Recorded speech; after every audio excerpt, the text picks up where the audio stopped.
Hero की जन्म के समय वो राज परिवार में 13वां बेटा था, राजा के 13 बेटों में से एक।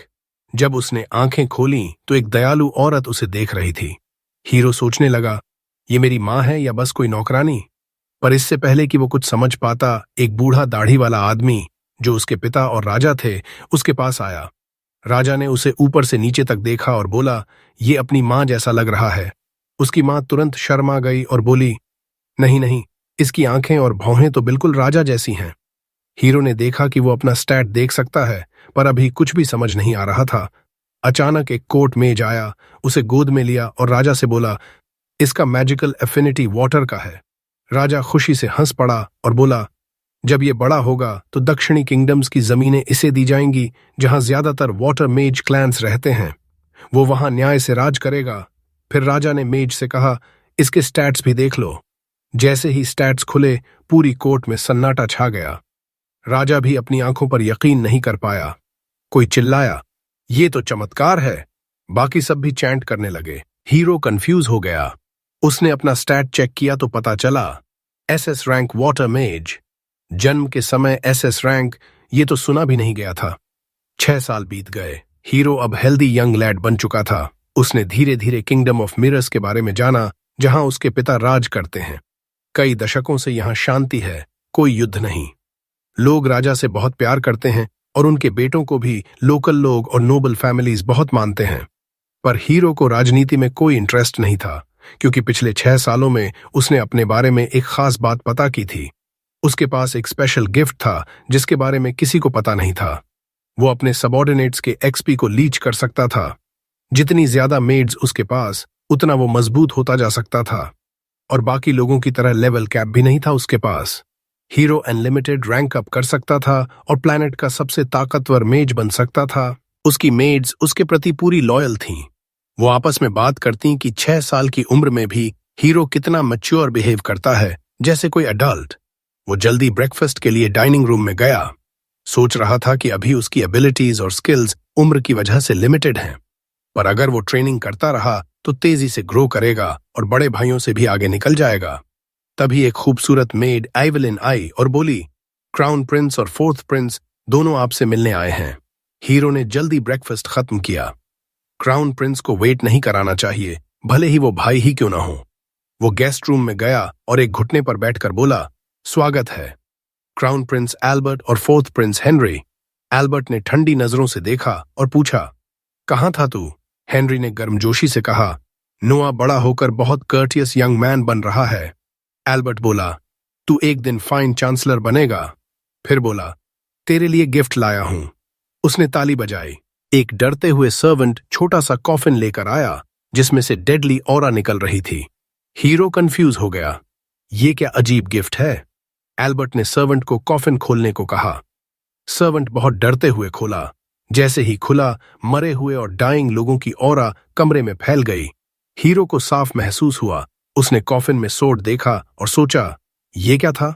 एल्बर्ट बोला, इसे उठा और देख कैसा लगता है। हीरो को बिल्कुल नहीं उठाना था, पर रॉयल प्रिंस का गिफ्ट मना नहीं कर सकते। उसने धीरे से सोड उठाई। ये उसके छोटे शरीर के लिए बहुत बड़ी थी। एल्बर्ट मुस्कुराया और बोला, मुझे पता था तू कर लेगा। फिर बताया, ये सोड वाटर मेजेस के लिए बनी है। नाम है लेवायथन। इससे पहले 120 से ज्यादा लोगों ने इसे उठाने की कोशिश की, पर कोई जिंदा नहीं बचा। हीरो डर गया और सोड लगभग गिरते गिरते बची। हेनरी ने कहा, टेंशन मत ले, कर्स इतना स्ट्रांग है कि अगर सोड तुझे एक्सेप्ट नहीं करती तो तू छूते ही मर जाता। फिर दोनों भाई उठे और चले गए। हीरो झुककर सल्यूट किया और मन ही मन सोचा, ये डिस्पिकेबल क्राउन प्रिंस, जो मेरा अपना भाई है, बिना वजह मुझे इतना डेंजरस टास्क क्यों दे रहा था? अगर मैंने ये बात कही होती तो मेरा सिर स्पाइक पर होता।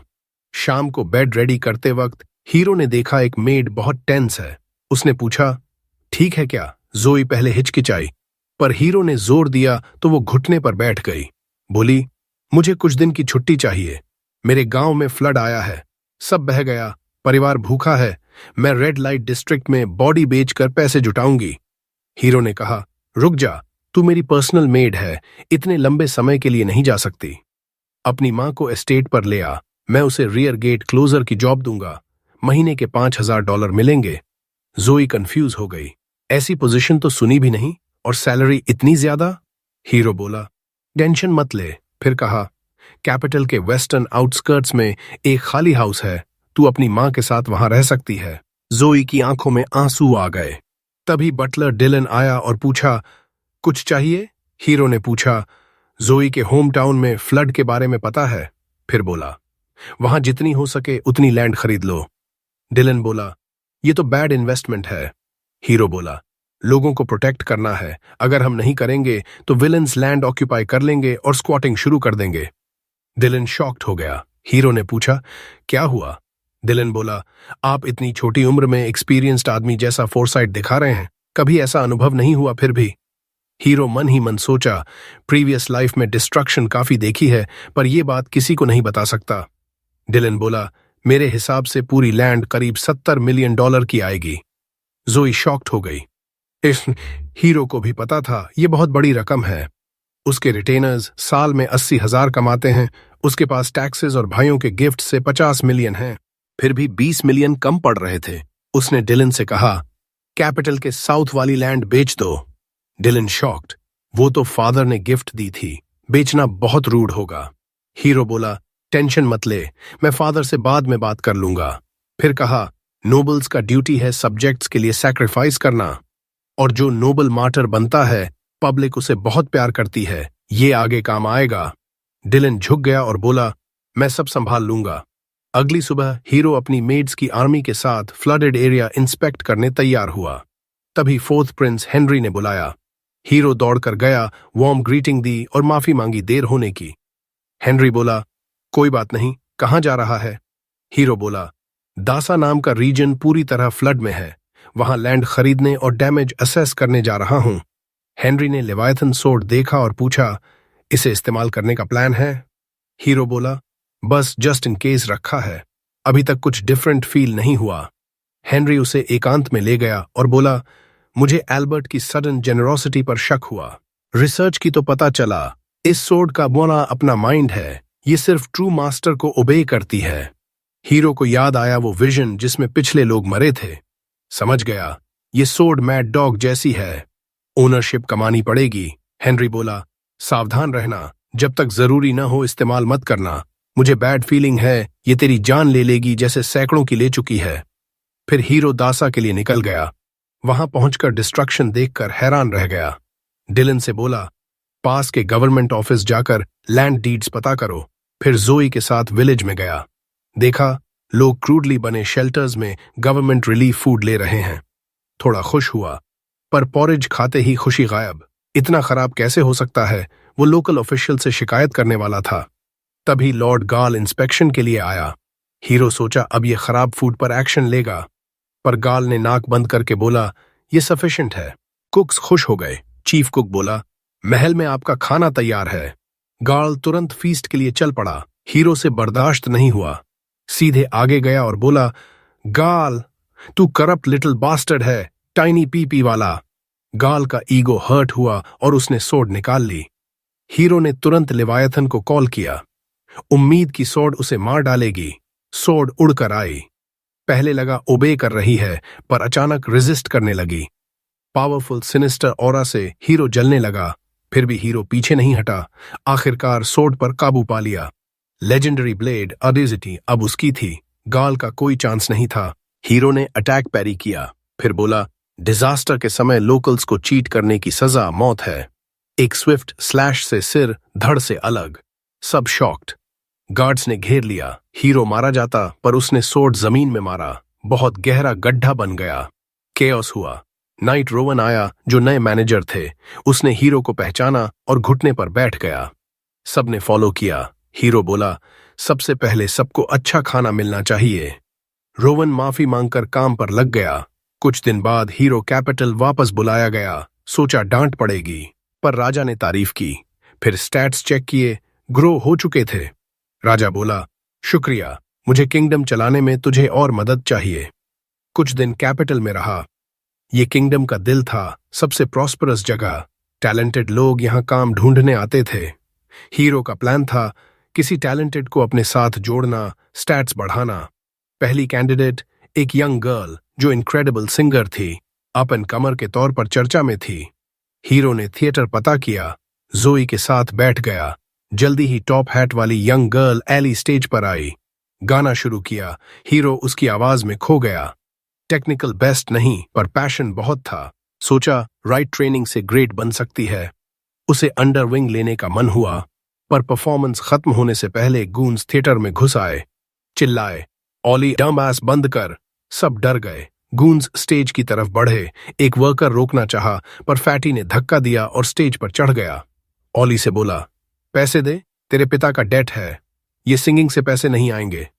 ऑली कांपते हुए बोली, प्लीज जाने दो, मैं कोशिश कर रही हूं, जल्दी पे कर दूंगी। फैटी बोला, ये गार्बेज वे है, अगर क्विक और इजी पैसा चाहिए तो। लेकिन लड़की कहती है कि वो रिस्पेक्टेड गर्ल है, ऐसी नीची हरकतें कभी नहीं करेगी। फैटी ये गुस्से में धमकी देता है, अगर नहीं मानी तो दोनों टांगें तोड़ देगा। तभी हीरो बीच में कूद पड़ता है। फैटी को बोलता है, लड़की से दूर हो जा अभी।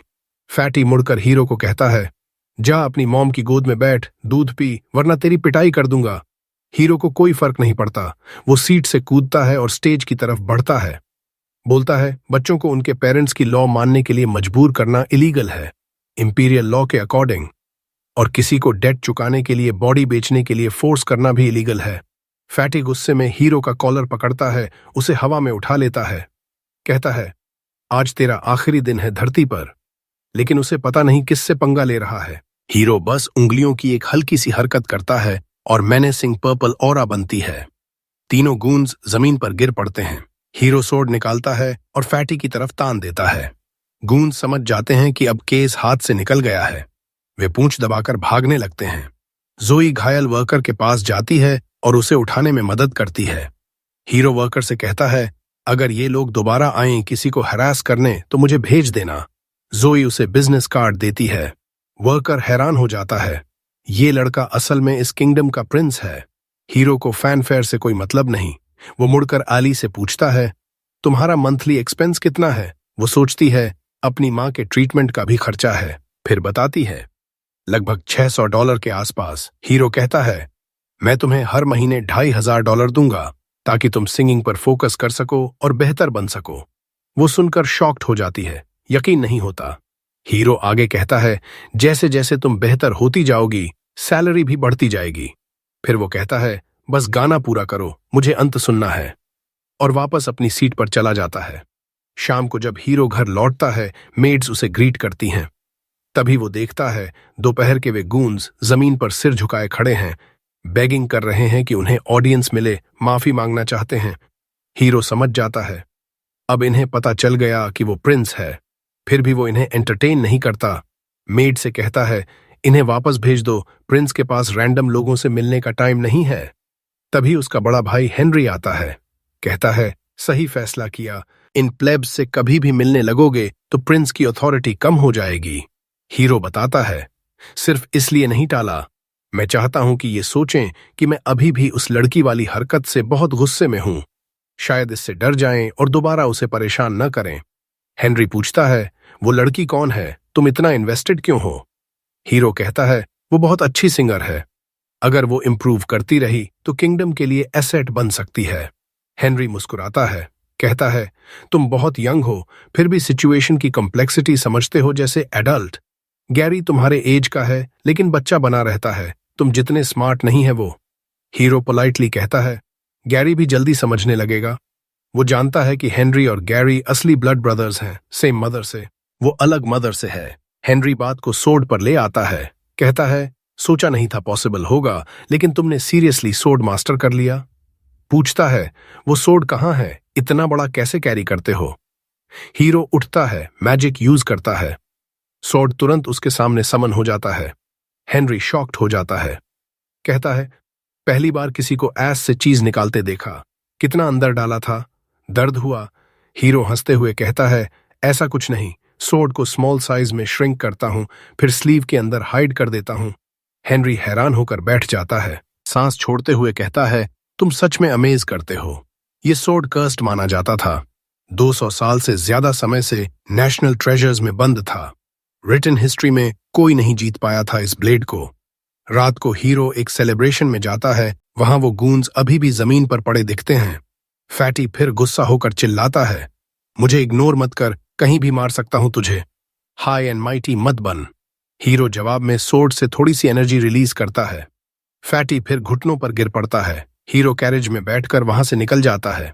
एक ओल्ड मैन नाम राय उसे अंदर वेलकम करता है। बॉलरूम में खबर फैलती है, 13वां प्रिंस आ गया। सब एक्साइटेड हो जाते हैं। राय सोर्ड के बारे में पूछता है। हीरो बताता है, ये लेजेंडरी सोर्ड है, कर्स्ड माना जाता था, क्राउन प्रिंस एल्बर्ट ने पर्सनली गिफ्ट किया है। सब इंप्रेस हो जाते हैं। Personal gift from crown Prince, बहुत बड़ी बात है। तभी एक फ्रैजाइल ईगो वाला आदमी जोर से बोलता है, ये सोर्ड रेप्लिका टॉय होगा। पूरे रूम में सुनाई देता है, चुप्पी छा जाती है। सब हीरो की तरफ देखते हैं। वो आदमी पैंट्स में गीला होने लगता है। हीरो फिंगर भी नहीं हिलाता। सोर्ड से डेथली ऑरा निकलती है। पूरा रूम कवर हो जाता है। सब ट्रांस में चले जाते हैं, मौत के करीब महसूस करते हैं। हीरो सोर्ड को रोकता है, ऑरा चली जाती है। राय कहता है, सबको लगा जैसे मौत सामने है। थोड़ी देर बाद हीरो छोटे थ्रोन पर बैठता है। सब होमेज देने आते हैं, फेवर लेने की कोशिश करते हैं। सब बोरिंग लगते हैं हीरो को। आखिर में ब्लॉन्ड आदमी एलन आता है।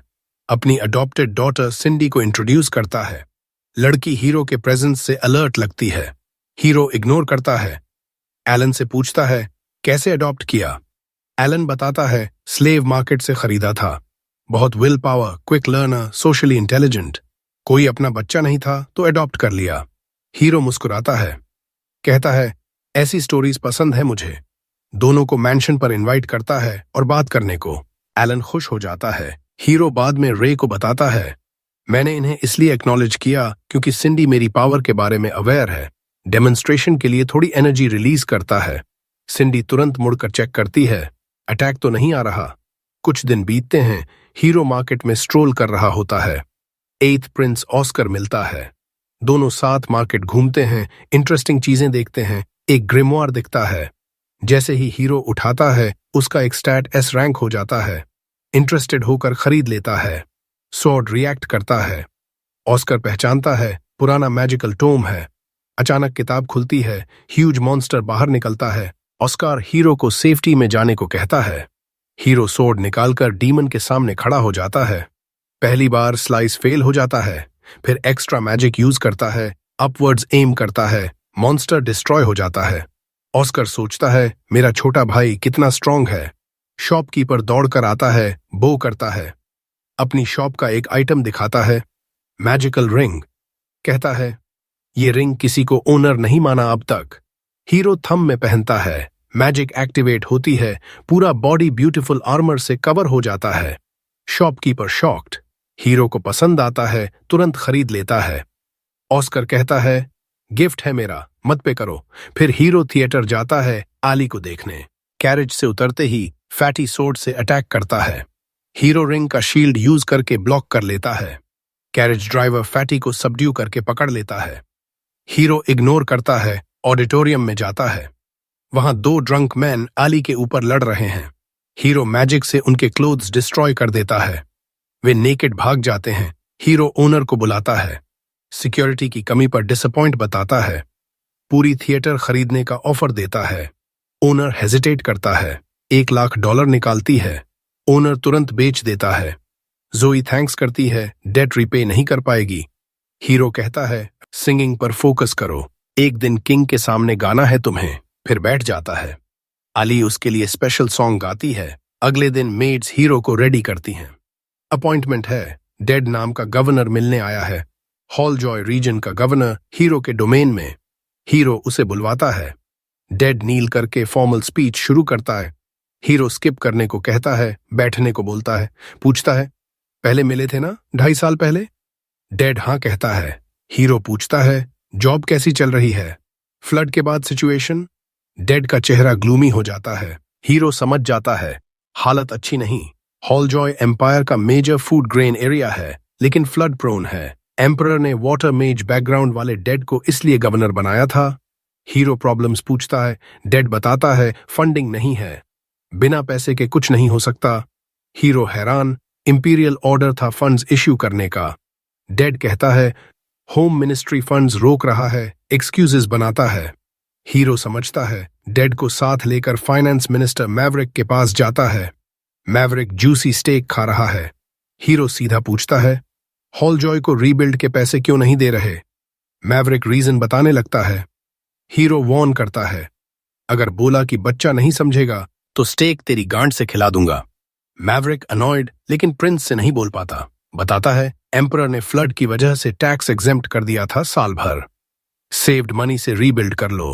हीरो उसे कॉल आउट करता है। टैक्स इसलिए एग्जेम्प्ट किया क्योंकि उनके पास पैसे नहीं थे।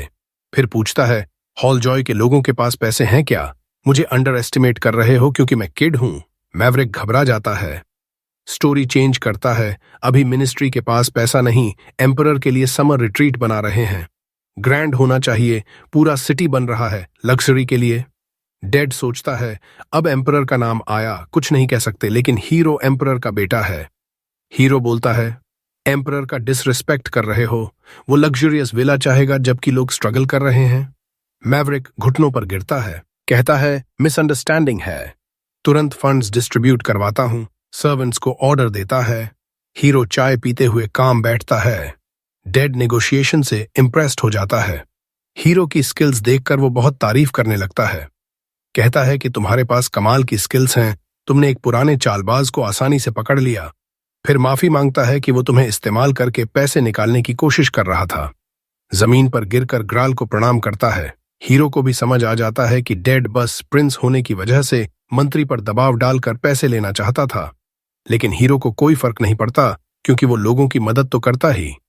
फंड्स मिलते ही डेड तुरंत अपने टेरिटरी को दोबारा बनाने के लिए निकल जाता है। तभी पैलेस से मैसेंजर आता है। एम्परर ने हीरो को बहुत जरूरी बुलाया है। हीरो बिना टाइम वेस्ट किए पैलेस पहुंच जाता है। अपने डैड को देखता है जो कबूतरों को खिला रहे हैं मन शांत करने के लिए। एम्परर बात शुरू करते हैं, तुमने उस लालची फाइनेंस मिनिस्टर को पूरी तरह हरा दिया अपनी बुद्धि से। हीरो हैरान रह जाता है कि डैड को ये सब कैसे पता चल गया जो अभी अभी हुआ था। उसके मन में सवाल इतने जोर से उठ रहे हैं कि एम्परर पहले ही समझ जाते हैं। कहते हैं, जानकारी सबसे बड़ी हथियार है बेटा, इसे हमेशा चमकदार रखना।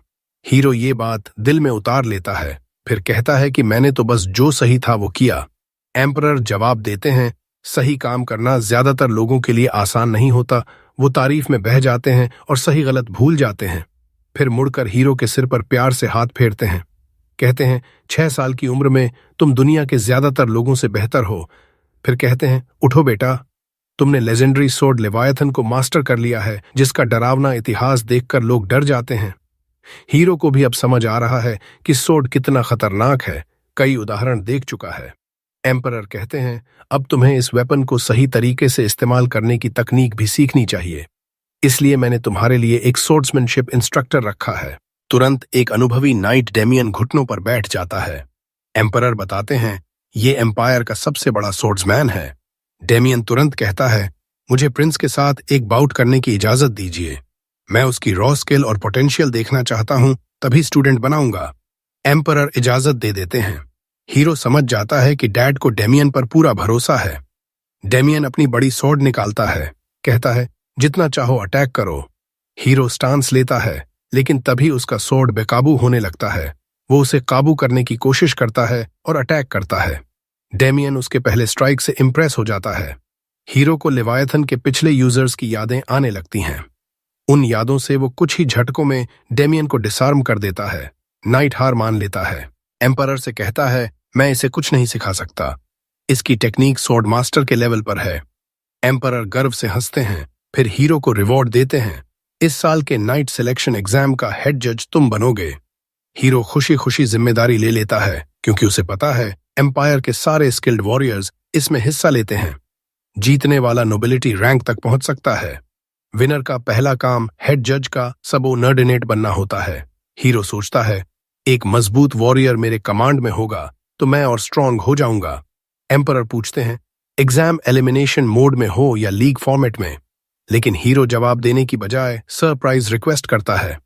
वो चाहता है कि रीजनल प्रीलिमिनरी राउंड हटा दिया जाए, पूरी एग्जाम कैपिटल में हो ताकि वो खुद सारे वॉरियर्स को जज कर सके, कोई टैलेंटेड वॉरियर गलत वजह से बाहर ना हो। एम्परर कहते हैं, जो करना है करो। फिर हीरो घर लौटता है। जो से नाइट सिलेक्शन एग्जाम की बात करता है, पूछता है, तुम्हारे विलेज से भी कोई कैंडिडेट जाता है? जो कहती है, हाँ, हर साल एक ही लड़के को भेजते हैं, उम्मीद करते हैं कि वो विलेज का नाम रोशन करेगा। हीरो बताता है, इस बार प्रीलिम्स नहीं है तो तुम ज्यादा लोग भेज सकते हो। लेकिन जो शर्माते हुए कहती है, टैलेंट की कमी नहीं, पर एक ही लड़के को भेज पाते हैं, क्योंकि कैपिटल में सब कुछ बहुत महंगा है, खाना, रहना, गोफंडमी भी खोलते हैं, फिर भी पैसे नहीं जुट पाते। हीरो फैसला करता है, मैं सारे पार्टिसिपेंट्स का खर्चा उठाऊंगा ताकि कोई टैलेंटेड वॉरियर लड़ने से पहले ही बाहर ना हो। तुरंत डायलन को बुलाता है, कहता है, कैपिटल में जितने भी खाली घर हैं सब खरीद लो, अगर जगह कम पड़े तो डॉर्मिटरी बनवा दो, खाने का इंतजाम करने के लिए सारे मर्चेंट से बात करो। खुद हीरो अलान से मिलने जाता है। अलान डिस्काउंट देकर एस्टीमेट देता है। हीरो समझ जाता है कि ये डिस्काउंट इतना बड़ा है कि अलान को नुकसान होगा। पूछता है, ऐसा क्यों? अलान कहता है, 13वें प्रिंस की रिक्वेस्ट को कोई मना नहीं कर सकता। हीरो कहता है, ये फ्लैटरी मेरे पर नहीं चलेगी, कोई मर्चेंट बिना वजह पैसे नहीं गनवाता। अलान हैरान होता है कि हीरो ने उसका इरादा पकड़ लिया। बताता है, उसी दिन पैलेस में सर्वेंट सिलेक्शन एग्जाम भी होता है। वो जानना चाहता है कि वहां किस तरह के लोग चुने जाते हैं। हीरो तुरंत समझ जाता है, अलान किसी लड़की को पैलेस में भेजना चाहता है ताकि वो नई नई खबरें दे सके, और अगर किंग उस लड़की का शुगर डैडी बन जाए तो अलान को मोटा प्रॉफिट होगा। अलान घबरा जाता है, कहता है, ये बात उस गिफ्ट से अलग है जो मैंने तुम्हारे मैंशन में भेजा था। हीरो इम्प्रेस होता है, कहता है, अगर लड़की मुझे पसंद आएगी तो मैं उसे पैलेस में रेकमेंड कर दूंगा, लेकिन मेरी डिमांड पूरी करनी होगी। अलान बहुत खुश होता है, कहता है, मैं ऐसी लड़की चुनूंगा जो तुम्हारी हर डिमांड पूरी करे। फिर घुटनों पर बैठकर कहता है, एक आम मर्चेंट को प्रिंस का इतना सम्मान मिलना, मैं अपनी दुकानों पर 13वें प्रिंस का क्रेस्ट लगाना चाहता हूं। हीरो खुश होता है लेकिन चेतावनी देता है, बेवफाई कभी माफ नहीं करूंगा। घर लौटता है, देखता है कि अलान को सबऑर्डिनेट बनाने से उसके स्टैट्स बढ़ गए हैं, लेकिन तभी एक स्टैट गिरने लगता है। वाटर एट्रीब्यूट का एसएस रैंक साधारण रैंक हो जाता है। हीरो को चिंता होती है, अल्मरिया में कुछ गड़बड़ हुई है। तुरंत जो को कहता है, पैलेस चलो, एम्परर से मिलना है। कुछ मिनट बाद वो एम्परर के सामने होता है। बताता है, अल्मरिया में कुछ बुरा हुआ है। एम्परर की आवाज से हीरो समझ जाता है, उन्हें पहले से पता था। एम्परर कहते हैं, मुझे शक था लेकिन प्रूफ नहीं था। तभी एक सर्वेंट आकर कान में कुछ फुसफुसाता है। एम्परर कंफर्म करते हैं, कहते हैं, अल्मरिया में रिबेलियन हो गई है। पूछते हैं, तुम्हें कितनी बड़ी लग रही है? हीरो सोचता है, सिर्फ एक स्किल गिरी है तो बहुत बड़ी नहीं होगी। एम्परर कहते हैं, करीब 5000 रिबेल्स दिखे हैं। पूछते हैं, क्या तुम खुद इसे दबाने का प्लान बनाओगे? हीरो कहता है, अभी मुमकिन नहीं, मैं छोटा हूं, कम्बैट का एक्सपीरियंस नहीं है। सिपाही मेरी बात पूरी तरह मानेंगे या नहीं पता नहीं, बेहतर होगा कोई और प्रिंस जाए। एम्परर हीरो की समझदारी से हैरान होते हैं। कहते हैं, ठीक है, तुम्हारी बात मानता हूं, किसे भेजना चाहते हो? हीरो कहता है, हेनरी सबसे अच्छा ऑप्शन है, मुझे उस पर भरोसा है। एम्परर हेनरी को हीरो के साथ रिबेल्स को दबाने भेज देते हैं। हेनरी पूछता है, क्या तुम सच में ग्लोरी किसी और को देना चाहते हो? बैटलफील्ड में मेरिट बहुत काम आता है आगे चलकर। हीरो कहता है, मुझे अभी एक्सपीरियंस चाहिए, मेरी गलत लीडरशिप से सिपाहियों की जान नहीं जानी चाहिए। तभी उसका सोर्ड हॉस्टिलिटी महसूस करता है। हीरो तुरंत गाड़ी रुकवाता है, समझ जाता है कुछ दुश्मन मेरी जान लेने आए हैं। वो भाई पर भरोसा करने की बजाय खुद सामना करने का फैसला करता है। गाड़ी से कूद जाता है। रास्ते के सारे टॉर्च बुझ जाते हैं। अगले ही पल जमीन से पानी के खंभे उठते हैं, हर तरफ से अटैक करने के लिए। हीरो लेवायथन को शील्ड में बदलकर सब ब्लॉक कर देता है। समझ जाता है ये अल्मरिया के वाटर यूज करने वाले रिबेल्स हैं। कुछ ही देर में स्किल्ड सोर्ड प्ले से सबको नीचे गिरा देता है। हेनरी इम्प्रेस होकर कहता है, इनसे पूछताछ अच्छी होती। हीरो कहता है, अभी भी हो सकती है, मैंने इन्हें मारा नहीं, सिर्फ सोर्ड की ऑरा से बेहोश किया है। हेनरी फिर से इम्प्रेस होता है, कहता है, सुना था रिबेल्स के पास ज्यादातर कैवलरी मैन हैं, इसीलिए असैसिन्स की उम्मीद नहीं थी। ये बात सुनकर हीरो को कुछ गड़बड़ लगती है। अल्मरिया में अच्छे वॉर हॉर्स नहीं हैं। अगले दिन अलान के पास जाता है। टॉप सीक्रेट बताता है, अल्मरिया में रिबेलियन हो गई है। अलान को $10,000 देता है। कहता है, मार्केट में जितना भी हॉर्स फीड है सब खरीद लो। रिबेल्स ने हॉर्स कहीं और से खरीदे हैं, उन्हें फीड पास के मार्केट से ही लेना पड़ेगा, अगर फीड नहीं मिला तो उनकी हॉर्स कमजोर हो जाएंगी। थोड़ी देर बाद एम्परर बुलाते हैं, बताते हैं असैसिन्स से पूछताछ हुई। उन्होंने बताया कि वो मुझे मारना नहीं चाहते थे, बस किडनैप करके बार्गेनिंग चिप बनाना चाहते थे। हीरो कहता है जो इतनी आसानी से बोल गया वो झूठ बोल रहा होगा। एम्परर मुस्कुराते हैं, तुम्हारी कॉमन सेंस कमाल की है, मेरे पास झूठ पकड़ने का तरीका है। हीरो टॉर्चर में इंटरेस्ट नहीं लेता, एम्परर पर भरोसा कर लेता है। एम्परर तारीफ करते हैं, तुमने रिबेल्स को इतनी जल्दी डील कर दिया, अगर तुम पकड़े जाते तो मुश्किल हो जाती। और हॉर्स पर फोकस करने का आइडिया भी कमाल का था। हीरो हैरान रह जाता है, वो तो अभी अभी अलान को ऑर्डर देकर आया था। एम्परर कहते हैं स्टारवेशन स्ट्रैटेजी तो क्राउन प्रिंस अल्बर्ट भी सोच चुका था, लेकिन तुमने हॉर्स पर फोकस किया अपनी पॉकेट मनी से। कंधे पर हाथ रखकर कहते हैं तुम में कमाल के आइडिया हैं और उन्हें जल्दी अमल में लाने की हिम्मत भी। हीरो को डैड की तारीफ से अंदर कुछ नया एहसास होता है। फिर एम्परर रिवॉर्ड देते हैं, तुम अपने क्रेस्ट में सोड ऐड कर सकते हो। योद्धाओं के देश में बिना एम्परर की परमिशन के क्रेस्ट में सोड लगाना मौत की सजा है। हीरो अपनी खुशी छुपाने की पूरी कोशिश करता है। थोड़ी देर बाद अलान आता है। हीरो बेबी स्टेप्स में चलकर उसके पास जाता है। अलान कहता है हॉर्स फीड के सारे टाइप और रूट्स मुझे पता है, खरीदना आसान होगा, लेकिन करुण रिबेल्स का लीडर बहुत क्रूर है, सावधान रहना। तभी एक मेड आती है, गेट पर एक घायल आदमी है। हीरो देखने जाता है। एक बुरी तरह घायल नाइट घुटनों पर बैठकर कहता है अल्मरिया में रिबेलियन शुरू हो गई है, मेरा सुपीरियर भी इसमें शामिल है।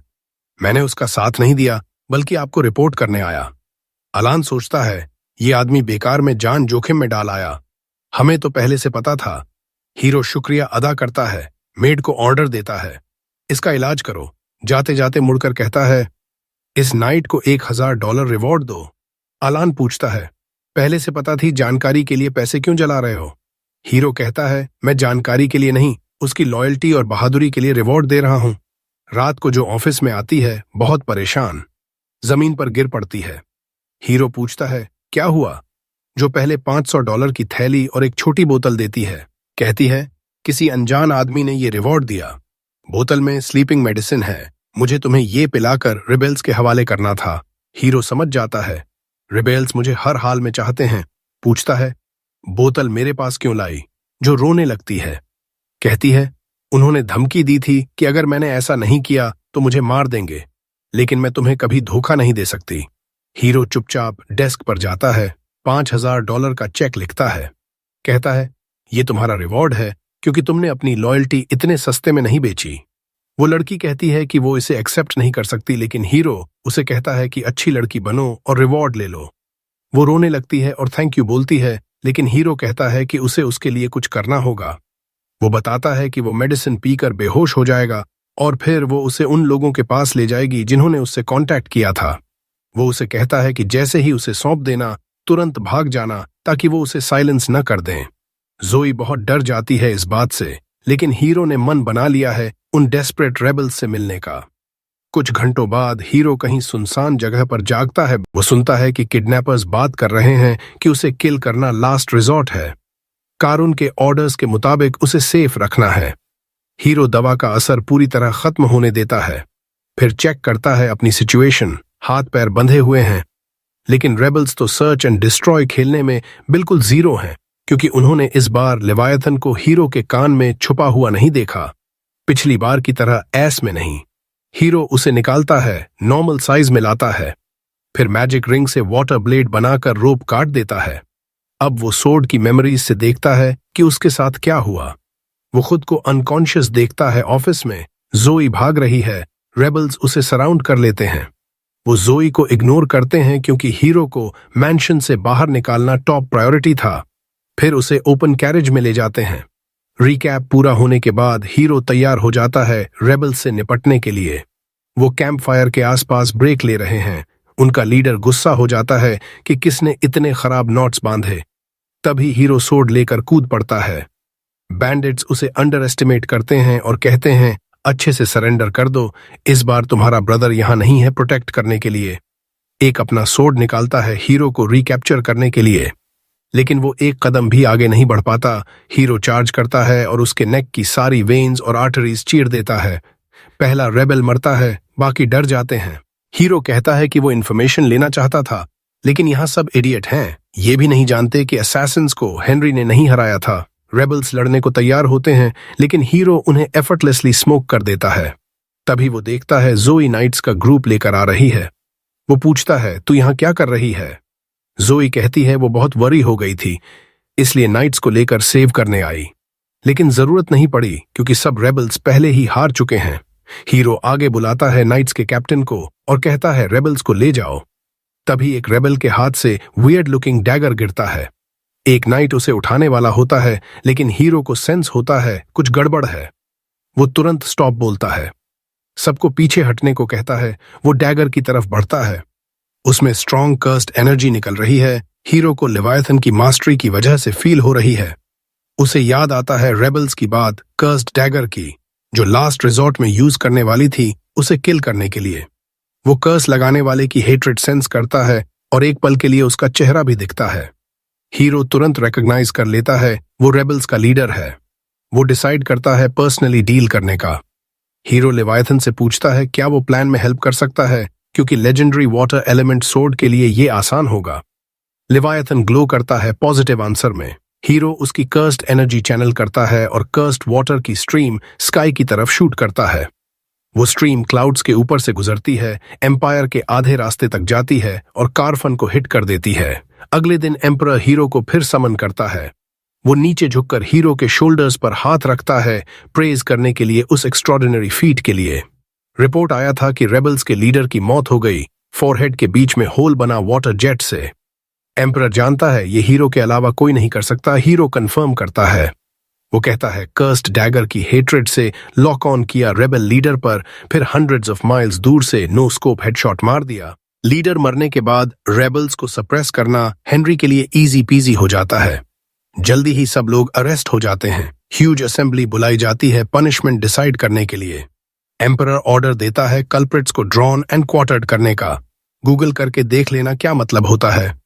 सब खुश हो जाते हैं रेबल्स को मिली सजा से, लेकिन तभी हीरो आगे बढ़ता है, एम्परर के सामने रिस्पेक्टफुली नील करता है और कहता है ऐसा नहीं करना चाहिए। सब शॉक्ड हो जाते हैं, खासकर एम्परर। वो पूछता है मतलब क्या? हीरो कहता है सबको लॉ के अकॉर्डिंग पनिश होना चाहिए। लॉ में कहीं क्वार्टर्ड करने की सजा नहीं लिखी।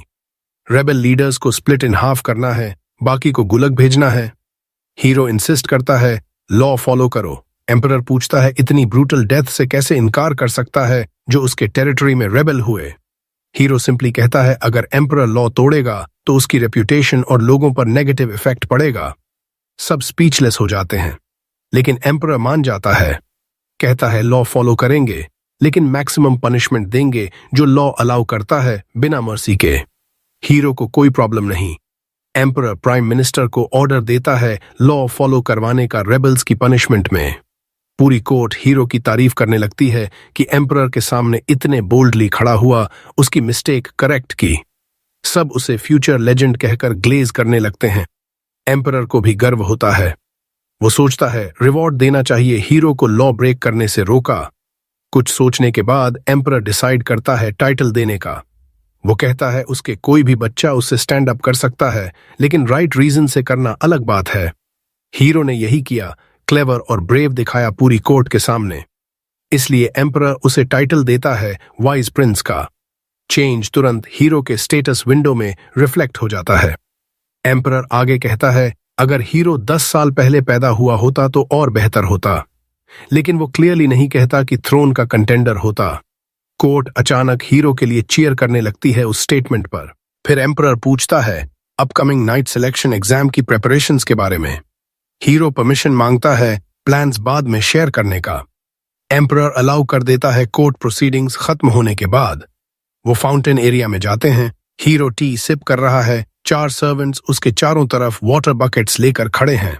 हीरो के सिग्नल पर वो उसे स्प्लैश करने की कोशिश करते हैं, लेकिन हीरो रिंग के शील्ड से सब ब्लॉक कर देता है।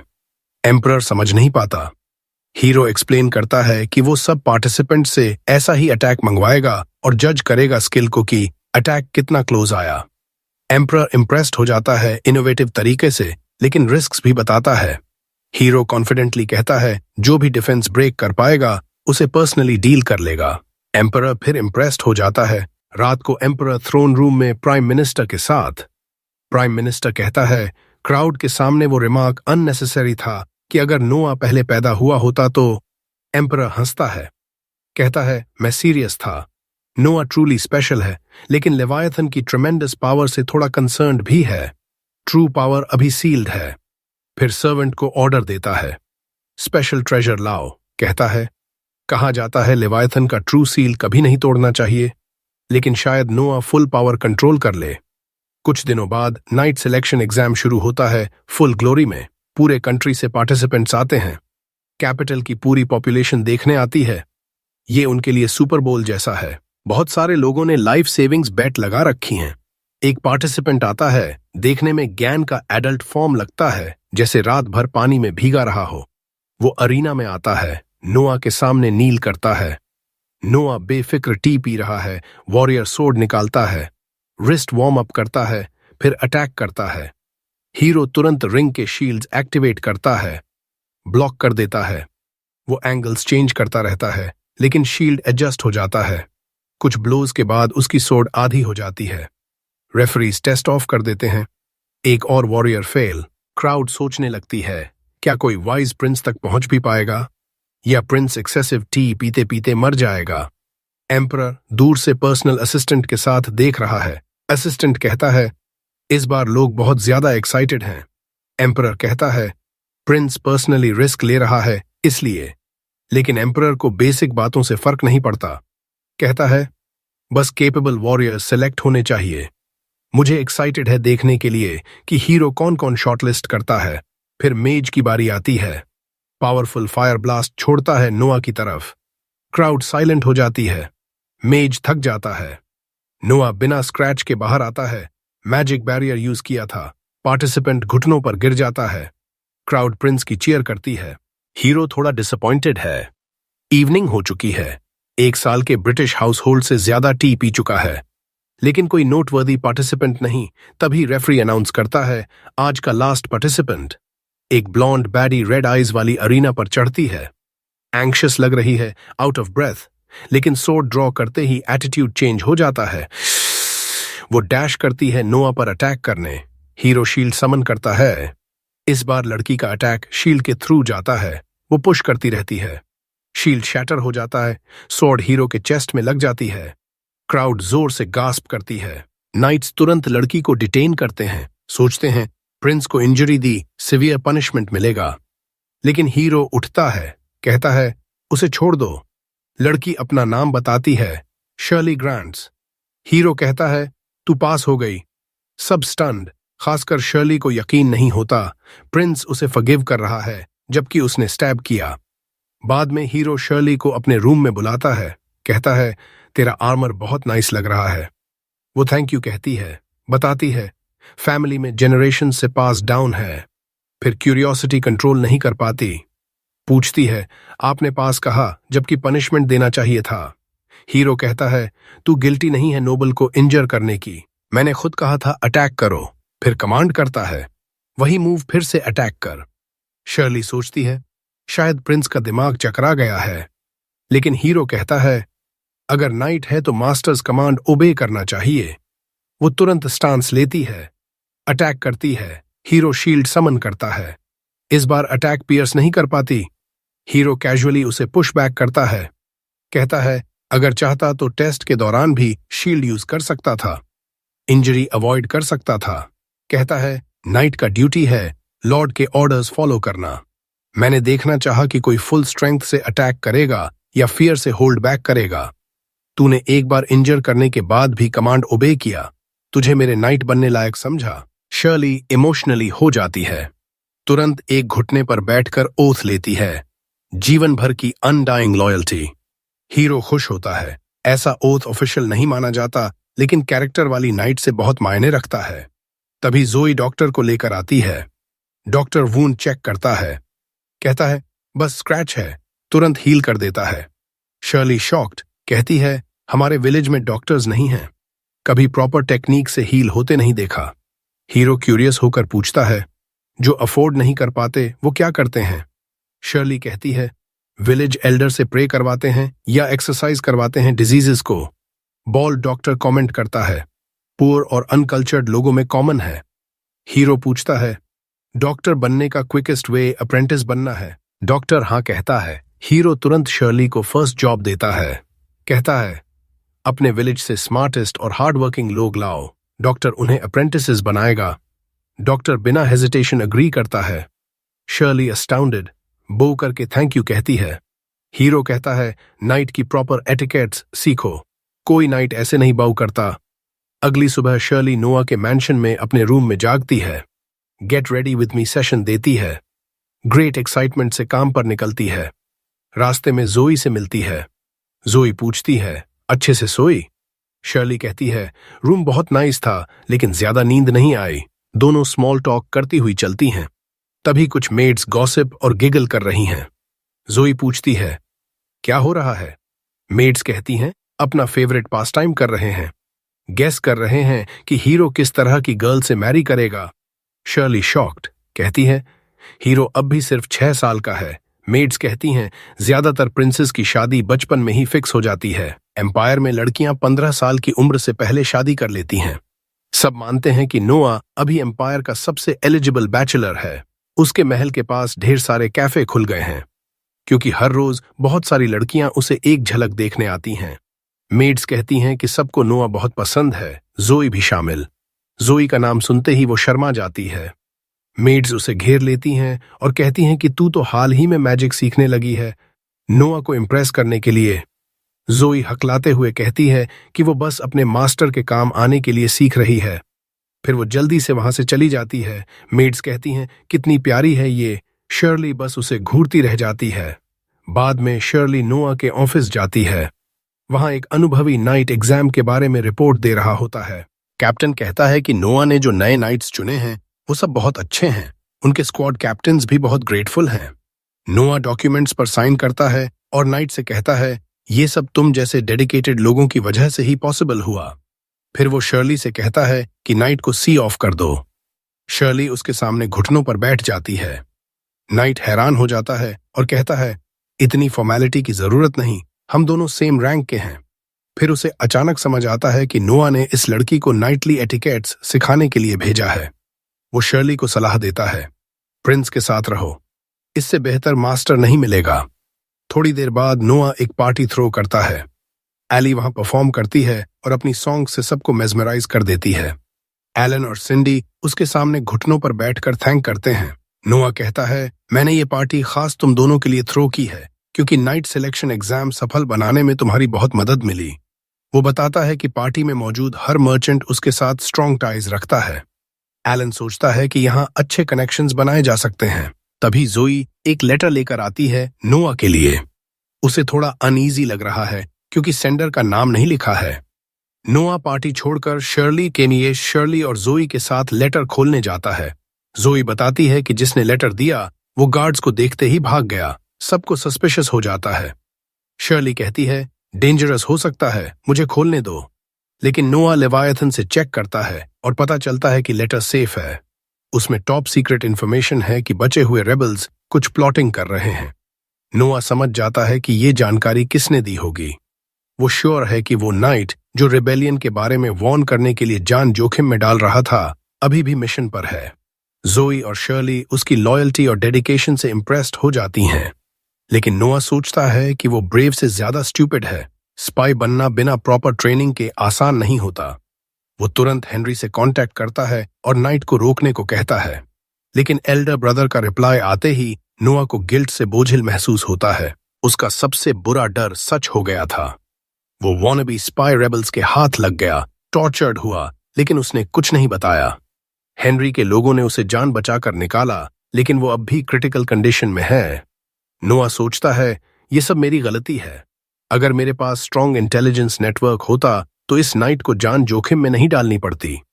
वो तुरंत जोई को भेजता है कि नाइट के लिए बेस्ट मेडिकल केयर अरेंज करो। ऐसा लॉयल आदमी मरने नहीं देंगे। अगले दिन नोआ मार्केट जाता है। शर्ली को गार्ड बनाकर साथ ले जाता है। शर्ली दुकानों में डिस्ट्रैक्टेड होती रहती है क्योंकि उसके छोटे गांव में ऐसी चीजें नहीं होती। नोआ उसे याद दिलाता है, ड्यूटी पर हो, अलर्ट रहो, शर्ली कोशिश करती है डिस्ट्रैक्शंस इग्नोर करने की। वो पूछती हैं, कुछ खरीदने आए हो? नोआ कहता है, हेनरी के लिए गिफ्ट खरीदना है, उसने नाइट को बचाने में मदद की। वो एक फैंसी गिफ्ट स्टोर में जाता है। मर्चेंट से कहता है, प्रिंस के लिए फिट आइटम दिखाओ। मर्चेंट रेयर ज्वेलरी और वैल्यूएबल आइटम्स लाता है। शर्ली के मुंह से जॉ ड्रॉप हो जाता है, लेकिन नोआ को इंटरेस्ट नहीं।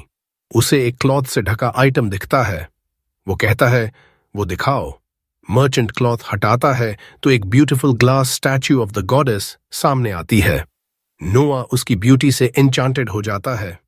वो पूछता है, ग्लास से इतना इंट्रिकेट डिजाइन पॉसिबल है? मर्चेंट बताता है, ये लेजेंडरी क्राफ्ट्समैन का काम है जो बहुत पहले मर चुका है। उसके साथ ही डिटेल्ड ग्लास स्कल्पचर्स बनाने की कला खत्म हो गई। दुनिया में सिर्फ 2 ऐसी स्टैच्यूज हैं। नोआ तुरंत उसे हेनरी के लिए खरीद लेता है। मर्चेंट को $10,000 प्लस बोनस देता है। तभी 8th प्रिंस ऑस्कर वहां आ पहुंचता है। वो नोआ को देखकर सरप्राइज्ड होता है। फिर उसकी नजर ग्लास स्टैच्यू पर पड़ती है। वो तुरंत रिकॉग्नाइज कर लेता है और कहता है, कभी नहीं सोचा था मर्चेंट दूसरी वाली ढूंढ लेगा। नोआ पूछता है, पहली वाली कहाँ है? ऑस्कर कहता है, मेरे पास है। नोआ ये सुनते ही स्टैच्यू पकड़ता है और जमीन पर पटक देता है। सब हैरान रह जाते हैं। वो मर्चेंट से कहता है, रिलैक्स, पेमेंट मिलेगा प्लस क्लीनिंग का एक्स्ट्रा पैसा। 2 कॉपीज होने और सिंगल पीस होने में बहुत फर्क है। मैं सिंगल पीस बनाना चाहता हूं। मर्चेंट को बोलो कि दूसरी गॉडेस स्टैच्यू टूट गई, अब दुनिया में सिर्फ एक बची है। ऑस्कर की स्टैच्यू की वैल्यू ट्रिमेंडसली बढ़ जाएगी। ऑस्कर नोआ की ब्रिलियंस से स्टन्ड रह जाता है। फिर नोआ घर लौटता है।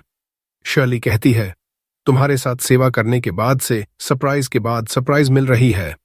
वो समझ नहीं पा रही कि नोआ ने वो प्राइसलेस स्टैच्यू क्यों तोड़ी। नोआ कहता है, वो बस एक ऑब्जेक्ट था। ऑब्जेक्ट कभी ट्रू ट्रेजर नहीं हो सकता। रियल ट्रेजर वो फ्रेंड्स हैं जो रास्ते में मिलते हैं, और वो लोग जो मेरे लिए जान जोखिम में डालते हैं, खासकर मेरे केस में, क्योंकि मेरे स्टैट्स लोगों से रिलेशन के आधार पर इंक्रीज होते हैं। ऑस्कर को इतना बड़ा फेवर करके स्टैट्स में अच्छा बम्प मिला। शर्ली उसकी आइडियोलॉजी से अमेज्ड हो जाती है। नोआ कहता है, तुम भी मेरे ट्रेजर का हिस्सा हो। नोआ की जीनियस प्रिंस वाली लाइफ ऐसे ही चलती रहती है और 6 साल गुजर जाते हैं। 12 साल का प्रिंस अब न्यू चैलेंजेस के लिए तैयार है। नोआ अकेला ब्रेकफास्ट टेबल पर बैठा है। जोई सर्व कर रही है। उसका ध्यान नई मेड जिगी पर है जो खिड़की से बाहर घूर रही है। नोआ पूछता है, कुछ परेशान हो? वो कहती है, 3 दिन बीत गए फिर भी बर्थडे गिफ्ट्स लाने वालों की खत्म नहीं हो रही। नोआ समझाता है कि पिछले साल तो गिफ्ट्स पूरे हफ्ते आते रहे थे। जिगी हैरान हो जाती है। नोआ बताता है, गिफ्ट्स रिसीव करके बस खत्म नहीं होता। हर गिफ्ट और सेंडर की लिस्ट बनानी पड़ती है। वो आसान काम नहीं। इसीलिए ट्रस्टेड मेड एवलिन ये जॉब संभालती है।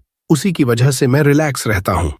ब्रेकफास्ट खत्म करके नोआ मिनिस्ट्री ऑफ मिलिट्री अफेयर्स के हेडक्वार्टर्स जाता है। एम्परर ने पर्सनली उसे वहां असाइन किया है। वहां 4th प्रिंस हेनरी के रूम में पहुंचता है।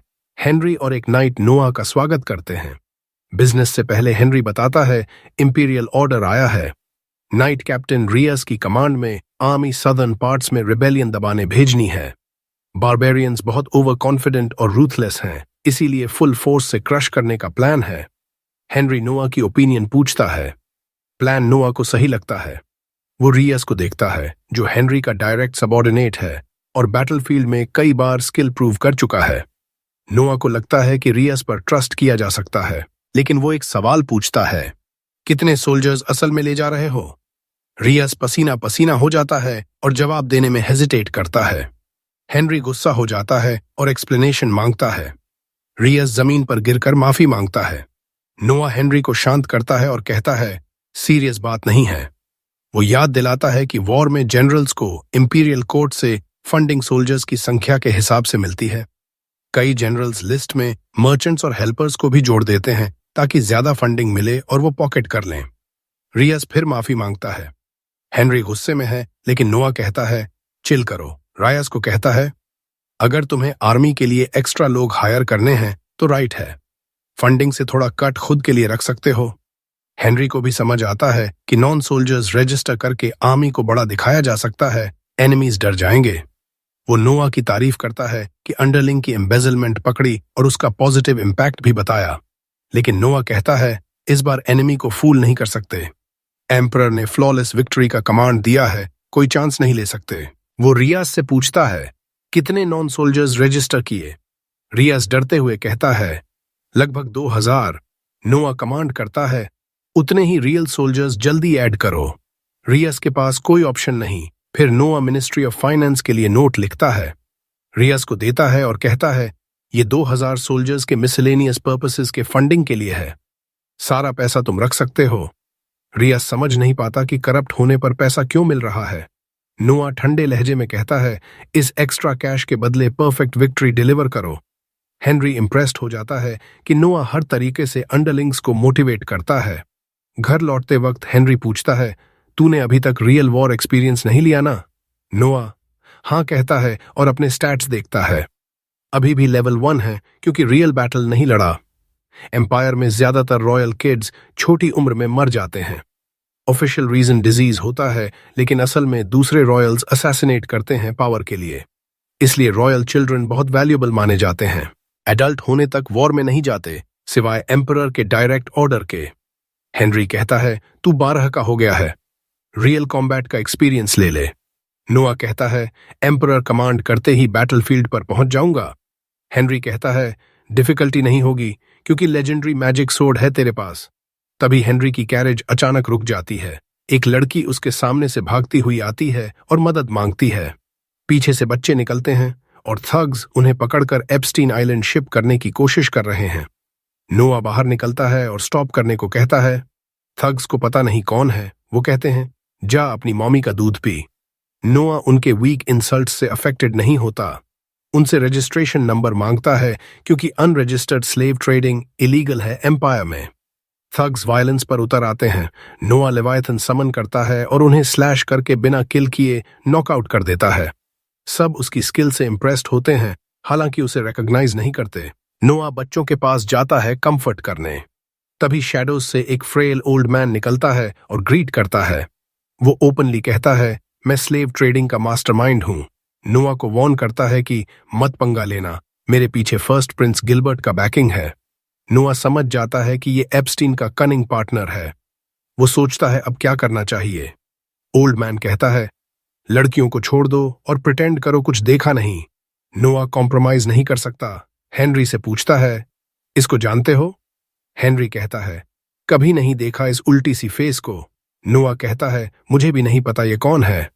ओल्ड मैन एक्सप्लेन करने लगता है तो नोआ लेवायथन की कर्स्ड एनर्जी से उसे नॉकआउट कर देता है। फिर जोर से डिक्लेयर करता है, आजकल नामहीन स्काउंड्रल्स भी फर्स्ट प्रिंस के नाम का इस्तेमाल करने लगे हैं। कॉमन लोग शायद फंस जाएं, लेकिन हम भाई नहीं फंसेंगे। एक आदमी नोआ को वाइज प्रिंस आइडेंटिफाई करता है, पब्लिक मान लेता है। नोआ सोल्जर्स को कमांड करता है, इनको फर्स्ट प्रिंस गिलबर्ट के रेजिडेंस पर ले जाओ, बताओ कि ये उसके नाम का गलत इस्तेमाल कर रहे थे। फिर वो बच्चों को घर ले जाता है कंफर्ट करने के लिए। हेनरी उसकी क्विक थिंकिंग से इम्प्रेस्ड होता है। वो एक्सप्लेन करता है, अगर सच में गिलबर्ट के लिए काम करते तो किल नहीं कर सकता था, लेकिन प्रिंस को इलीगल स्लेव ट्रेडिंग देखते हुए चुप रहते नहीं दिखा सकता था, इसलिए फेक्स बना दिया और गिलबर्ट को सौंप दिया। वो इन्हें डिस्पोज कर देगा लायबिलिटी समझकर। बाद में डिनर के दौरान बटलर इंपॉर्टेंट न्यूज लाता है। हेनरी पूछता है, क्या हुआ? नोआ बताता है, फर्स्ट प्रिंस गिलबर्ट से मैसेंजर आया था। उसने थैंक्स कहा फेक्स पकड़ने के लिए, कहा कि कोर्ट में पनिशमेंट के लिए भेज रहा था, लेकिन उन्होंने पॉइजन पीकर सुसाइड कर लिया। कोई नहीं जानता कि गिलबर्ट ने खुद साइलेंस करवाया। नोआ पूछता है, क्या गिलबर्ट सच में अंडरग्राउंड स्लेव कंपनी चलाता है? हेनरी हाँ कहता है। गिलबर्ट लग्जरी और वेस्ट में पैसा उड़ाता है, उसे इलीगल बिजनेसेस चलाने पड़ते हैं। नोआ कहता है, एल्डेस्ट ब्रदर को ब्लेम नहीं कर सकता। फर्स्ट प्रिंस होने के बावजूद कॉन्क्यूबाइन का बेटा है, एम्परर कभी नहीं बन सकता। स्लेव ट्रेड और प्राइवेट एस्टेट्स सिर्फ कवर हैं, कुछ फार मोर सिनिस्टर चीज के लिए। हेनरी हैरान रह जाता है कि 12 साल का छोटा भाई इतनी जल्दी समझ गया। अगले दिन हीरो उन बच्चों को बताता है जिन्हें उसने बचाया था कि उसने कुछ स्ट्रिंग्स खींचे हैं और अब वे सब घर जा सकते हैं, पूरी तरह आजाद। लेकिन बच्चों का कोई घर ही नहीं बचा था, उनके अपने परिवार ने ही उन्हें बेच दिया था पहले। हीरो समझ जाता है, अगर ये बच्चे वापस गए तो फिर से बेच दिए जाएंगे, इसलिए वो फैसला करता है कि वो इन्हें अपने साथ रखेगा। वो बटलर को ऑर्डर देता है, इनके लिए कमरे तैयार करो, जॉब्स दो और अगर किसी को पढ़ाई करनी है तो उसका भी इंतजाम करो। लड़कियों की लीडर चौंक जाती है और पूछती है, क्या आप हमें खरीद रहे हैं? हीरो कहता है, नहीं, मैं तुम्हें नहीं खरीद रहा। तुम कभी भी जब चाहो मेरे पास से जा सकती हो, लेकिन अगर रहोगी तो बिट्रेयल बर्दाश्त नहीं करूंगा। बटलर उन्हें थैंक यू बोलने को कहता है और फिर बच्चों को ले जाता है। जाते जाते हीरो सोचता है अपनी फिलॉसफी के बारे में। लोग ट्रेजर्स हैं, और ये सोच उसे याद दिलाती है कि वो बहुत पहले से एक काम करना चाहता था। वो एवेलिन को अपने ऑफिस में बुलाता है। एवेलिन रिपोर्ट शुरू करती है कि आपके सारे बर्थडे प्रेजेंट्स इकट्ठा हो गए हैं। हीरो कहता है, मुझे पता है। फिर वो एक एनवेलप उसकी तरफ सरकाता है। एवेलिन उत्सुक होकर पूछती है, ये क्या है? हीरो बताता है, तुम्हें मेरी सर्विस से डिसमिस किया जा रहा है ताकि तुम मेरे टेरिटरी में एक रीजन की गवर्नमेंट ऑफिसर बन सको, यानी मेयर। एवेलिन समझ नहीं पाती कि मेड से मेयर कैसे बन जाएं। हीरो कहता है, तुम मेरी सबसे क्लेवर मेड हो। तुम्हारा टैलेंट सिर्फ मेरी सेवा में बर्बाद हो रहा है। एवेलिन मना करने लगती है, वो सिर्फ हीरो की सेवा करना चाहती है। लेकिन हीरो कहता है, अगर तुम अच्छी एडमिनिस्ट्रेटर साबित हुई तो लोग मेरी तारीफ करेंगे कि मेरी नजर कितनी तेज है। वो ऑर्डर देता है, मैंशन छोड़ो और मेरे लिए काम करो। बस यही सुनने की जरूरत थी एवेलिन को। कुछ देर बाद हीरो को एम्परर बुलाता है। एम्परर ने सुना कि हीरो ने गिलबर्ट की ऑनर की रक्षा की। हीरो कहता है, सब कोइंसिडेंस था। मेरा मकसद सिर्फ बच्चों को बचाना और क्रिमिनल्स को पकड़ना था। वो समझ जाता है कि गिलबर्ट ने एम्परर को खुद रिपोर्ट किया ताकि कोई बैकलैश ना आए और वो इनोसेंट दिखे। एम्परर कहता है, अफसोस है कि आज भी ऐसे गंदे क्रिमिनल्स आजाद घूम रहे हैं। फिर पूछता है, इनकी सजा क्या होनी चाहिए? हीरो बताता है, लॉ के मुताबिक रिंग लीडर का राइट आर्म काटा जाए और बाकी सबको अफगानिस्तान की आर्मी में भेज दिया जाए। एम्परर कहता है, तुमने ओपनली क्रिमिनल्स को कन्फ्रंट किया और अरेस्ट किया। अगर मैं होता तो अंडरकवर जाता, क्रिमिनल्स से पिटवाता और रेड हैंडेड पकड़ता। प्राइम मिनिस्टर मजाक में कहता है, वो तो इंपीरियल फैमिली के खिलाफ क्राइम हो जाता, क्रिमिनल्स को एग्जीक्यूट कर दिया जाता। सब हंसते हैं, लेकिन हीरो फैक्ट चेक करता है, अगर एम्परर अंडरकवर हो और क्रिमिनल को पता ना हो कि वो किसे मार रहा है तो ये सिंपल असॉल्ट है, इंपीरियल फैमिली के खिलाफ क्राइम नहीं। कोर्ट में सन्नाटा छा जाता है। हीरो को लगता है कि वो प्राइम मिनिस्टर को हाइपोथेटिकल में भी करेक्ट करके ज्यादा बोल गया। वो माफी मांगने वाला होता है, तभी एम्परर हंस पड़ता है और प्राइम मिनिस्टर से कहता है, तुम हार गए, बेट में जीत गया। हीरो कंफ्यूज्ड हो जाता है। एम्परर बताता है, मैंने प्राइम मिनिस्टर से बेट लगाई थी ही कि क्या नोआ लॉ समझने में मेरी गलतियां पकड़ सकता है। हीरो सोचता है, आखिर टेस्ट करने का क्या मतलब, और जवाब तुरंत मिलता है। एम्परर उसे न्यू मिनिस्टर ऑफ जस्टिस बना देता है। पूरी कोर्ट चीयर करने लगती है। कहते हैं, हेनरी के बाद हीरो दूसरा प्रिंस है जो मिनिस्टर बना। हीरो समझ नहीं पाता कि रिएक्ट कैसे करे। एम्परर और प्राइम मिनिस्टर एक दूसरे को सेटिस्फाइड स्माइल देते हैं, जिससे हीरो और कंफ्यूज्ड हो जाता है। रात को वो अली के सिंगिंग एंजॉय करने जाता है, लेकिन दिमाग अभी भी कोर्ट की बातों में अटका है। उसे लगता है एम्परर के पीछे कोई गहरा रीजन है मिनिस्टर ऑफ जस्टिस बनाने का। फिर सोचता है, अभी ओवरथिंक करने से कुछ नहीं निकलेगा, शो एंजॉय करो। उसी समय एम्परर को प्राइम मिनिस्टर से वरीइंग रिपोर्ट मिलती है। वो कहता है, तुम संभाल लो, मेरे पास अभी और जरूरी काम है जो डिले नहीं कर सकता। अगले दिन हीरो मिनिस्ट्री ऑफ जस्टिस जाता है। ये उसका नया ऑफिस है। शर्ली कैरेज का दरवाजा खोलती है। मिनिस्ट्री के सारे एम्प्लॉयज उत्सुकता से उसका इंतजार कर रहे हैं। ऑफिस पहुंचते ही वाइस मिनिस्टर वाइनी उसका स्वागत करता है। हीरो सोचता है, इतनी कम उम्र में वाइस मिनिस्टर बना है, जरूर टैलेंटेड और हार्ड वर्किंग होगा। हीरो पूछता है, मिनिस्टर ऑफ जस्टिस का काम क्या क्या है? वाइनी बताता है, 2 मुख्य ड्यूटी हैं। पहली, पूरे मियर एम्पायर के सारे कोर्ट्स को कोऑर्डिनेट करना। दूसरी, सीरियस क्राइम्स को डायरेक्टली हैंडल करना, जैसे 6 साल पहले आपके टेरिटरी में हुई रिबेलियन। हीरो पूछता है, क्या आप जज भी बनते हैं कुछ केसेस में? वाइनी हाँ कहता है। हीरो का अगला सवाल वाइनी को हिला देता है, आप साल में कितने पैसे ब्राइब्स में लेते हैं? वाइनी पसीना पसीना हो जाता है, मना करता है। हीरो कहता है, रिलैक्स, मुझे कोई प्रॉब्लम नहीं, बस जानना चाहता हूं कितना कमाते हो ब्राइब्स से। प्रॉमिस करता हूं, कमरे से निकलते ही सब भूल जाऊंगा। वाइनी भरोसा करता है और बताता है, मैं बाकी ऑफिशियल्स जितना करप्ट नहीं हूं। साल में मुश्किल से $1000 से ज्यादा नहीं लेता ब्राइब्स में। मेरे नीचे वाले 10 गुना ज्यादा लेते हैं। लेकिन मैंने खुद पर रूल बनाई है, मर्डर केसेस में ब्राइब नहीं लेता, क्योंकि मर्डर केसेस आसानी से एक्सपोज हो जाते हैं और अगर अक्यूजर वायलेंट आदमी हुआ तो मैं खुद विक्टिम बन सकता हूं। बस डाउटफुल केसेस में ही लेता हूं जो इधर उधर जा सकते हैं। हीरो तुरंत एक नया पे स्लिप लिखता है, सालाना सैलरी $5,000, यानी ब्राइब्स से 10 गुना ज्यादा। वाइनी शॉक्ड हो जाता है। हीरो कहता है, बदले में यहां काम करते हुए कभी ब्राइब नहीं लोगे। वाइनी समझ जाता है कि एम्परर ने 12 साल के बच्चे को मिनिस्टर ऑफ जस्टिस क्यों बनाया। वो पे रेज ठुकरा देता है और कहता है, इंसेंटिव के बिना भी ब्राइब लेना बंद कर दूंगा। अब से पूरी लॉयल्टी से हीरो के लिए काम करूंगा। हीरो को थोड़ा डाउट होता है, लेकिन स्टैट बम्प अच्छा मिलता है। वो वाइनी को लॉयल सबॉर्डिनेट मान लेता है। उसी रात ऑस्कर अपने गार्डन में भव्य पार्टी देता है हीरो को मिनिस्टर बनने की बधाई में। हीरो थैंक करता है। ऑस्कर कहता है, मुझे बहुत खुशी है कि पापा के 50 साल के शासन में हेनरी के बाद तुम दूसरे प्रिंस हो जो मिनिस्टर बने। हीरो पूछता है, क्या कोई खास रीजन है कि पापा ने मुझे मिनिस्टर ऑफ जस्टिस बनाया? ऑस्कर कैजुअली कहता है, एम्परर तुम्हें बहुत फेवर करता है। हीरो इससे इनकार नहीं कर सकता। हेनरी ने बैटलफील्ड पर कई कमाल किए थे, इसलिए मिनिस्टर ऑफ मिलिट्री बना। मैंने अभी तक ऐसा कुछ नहीं किया।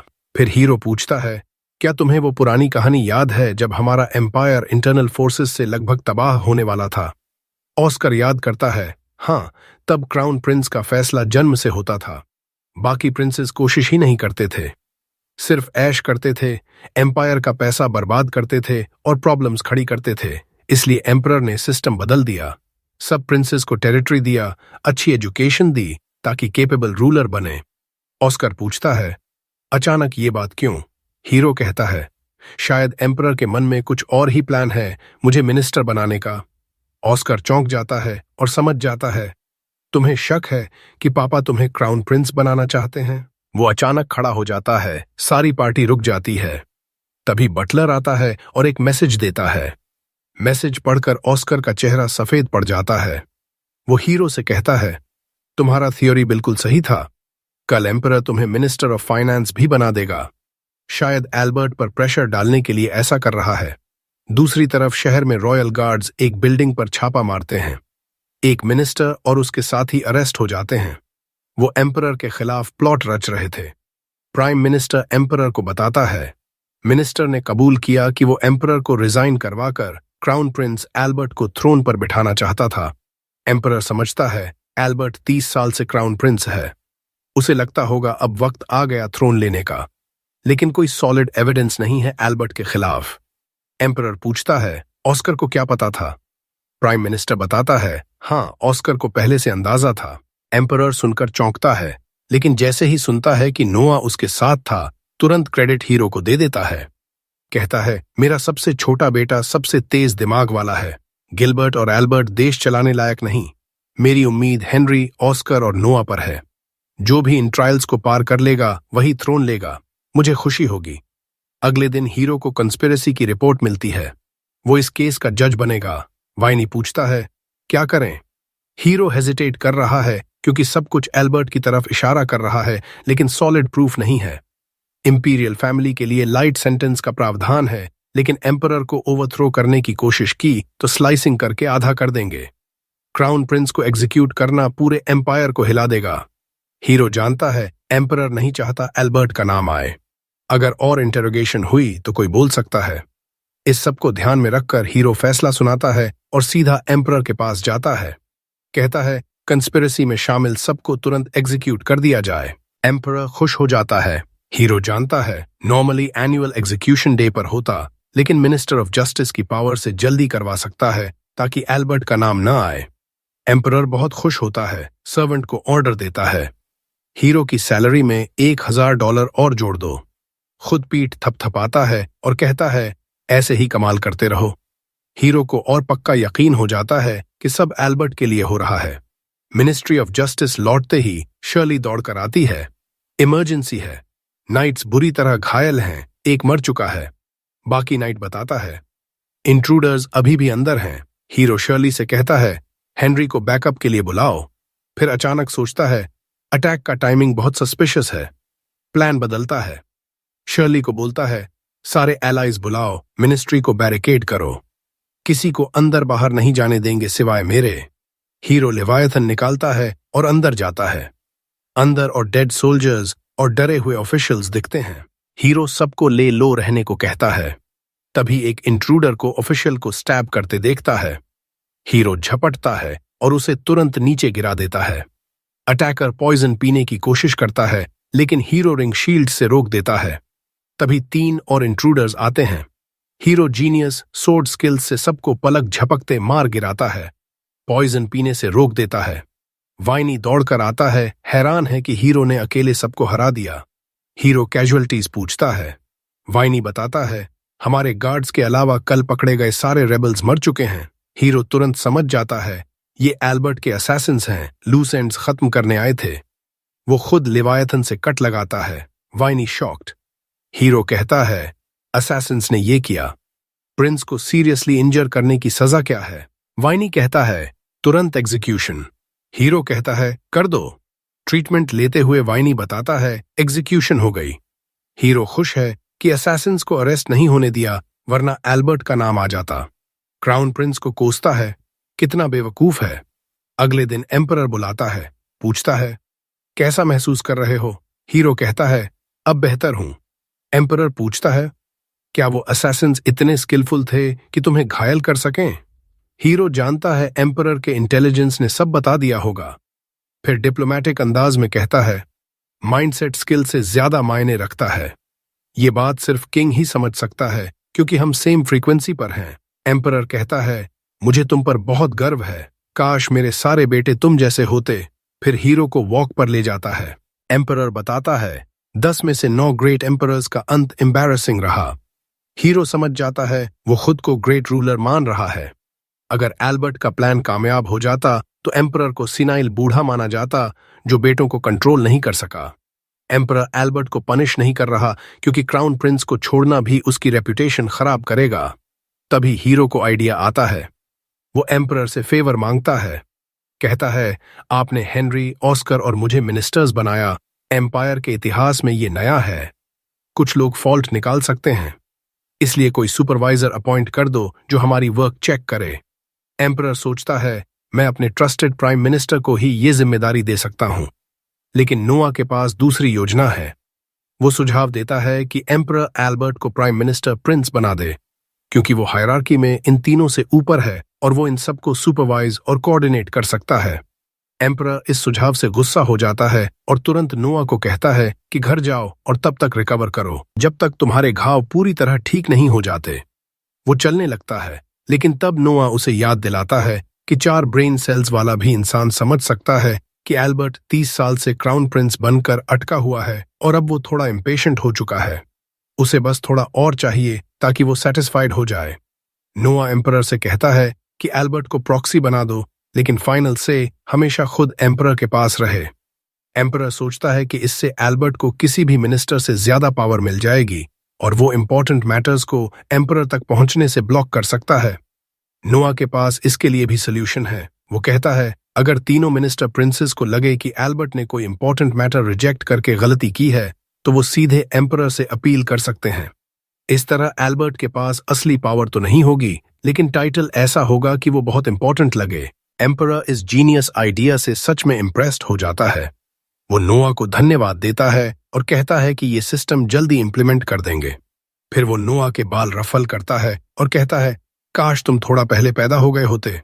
नोआ भी समझता है कि उसके पिता बहुत वाइज इंसान हैं जो जल्दी समझ जाते हैं कि लोगों के लिए क्या सबसे अच्छा है, और जितना लंबा उनका रेन चलेगा उतने ही ज्यादा खुश रहेंगे सिटीजन्स। एम्परर फिर डिक्लेयर करता है कि नोआ को इस आइडिया के लिए रिवॉर्ड मिलना चाहिए और कोई भी अमाउंट ऑफ मनी काफी नहीं है। वो अपने असिस्टेंट से कहता है कि ट्रेजर रूम चलते हैं, जहां एम्पायर के हिस्ट्री से आए प्राइसलेस आइटम्स भरे पड़े हैं। एम्परर को याद आता है कि नोआ ने पहले शील्ड रिंग चुना था ट्रेजरी से, इसीलिए इस बार भी वो कहता है कि एक आइटम चुन लो। नोआ तुरंत लेवायथन को रेडार की तरह इस्तेमाल करता है और कुछ वैल्यूबल ढूंढता है, एक छोटा सा बॉक्स। एम्परर हैरान हो जाता है कि उसने वही बॉक्स चुना। जैसे ही नोआ बॉक्स खोलता है, एक ब्लेजिंग फायर टॉर्नेडो उसे पूरी तरह घेर लेता है। फायर एक पावरफुल मॉन्स्टर का रूप ले लेता है। हीरो को लगता है ठीक वैसा ही जैसे लेवायथन को फुल कंट्रोल लेने के लिए मॉन्स्टर से लड़ना पड़ा था।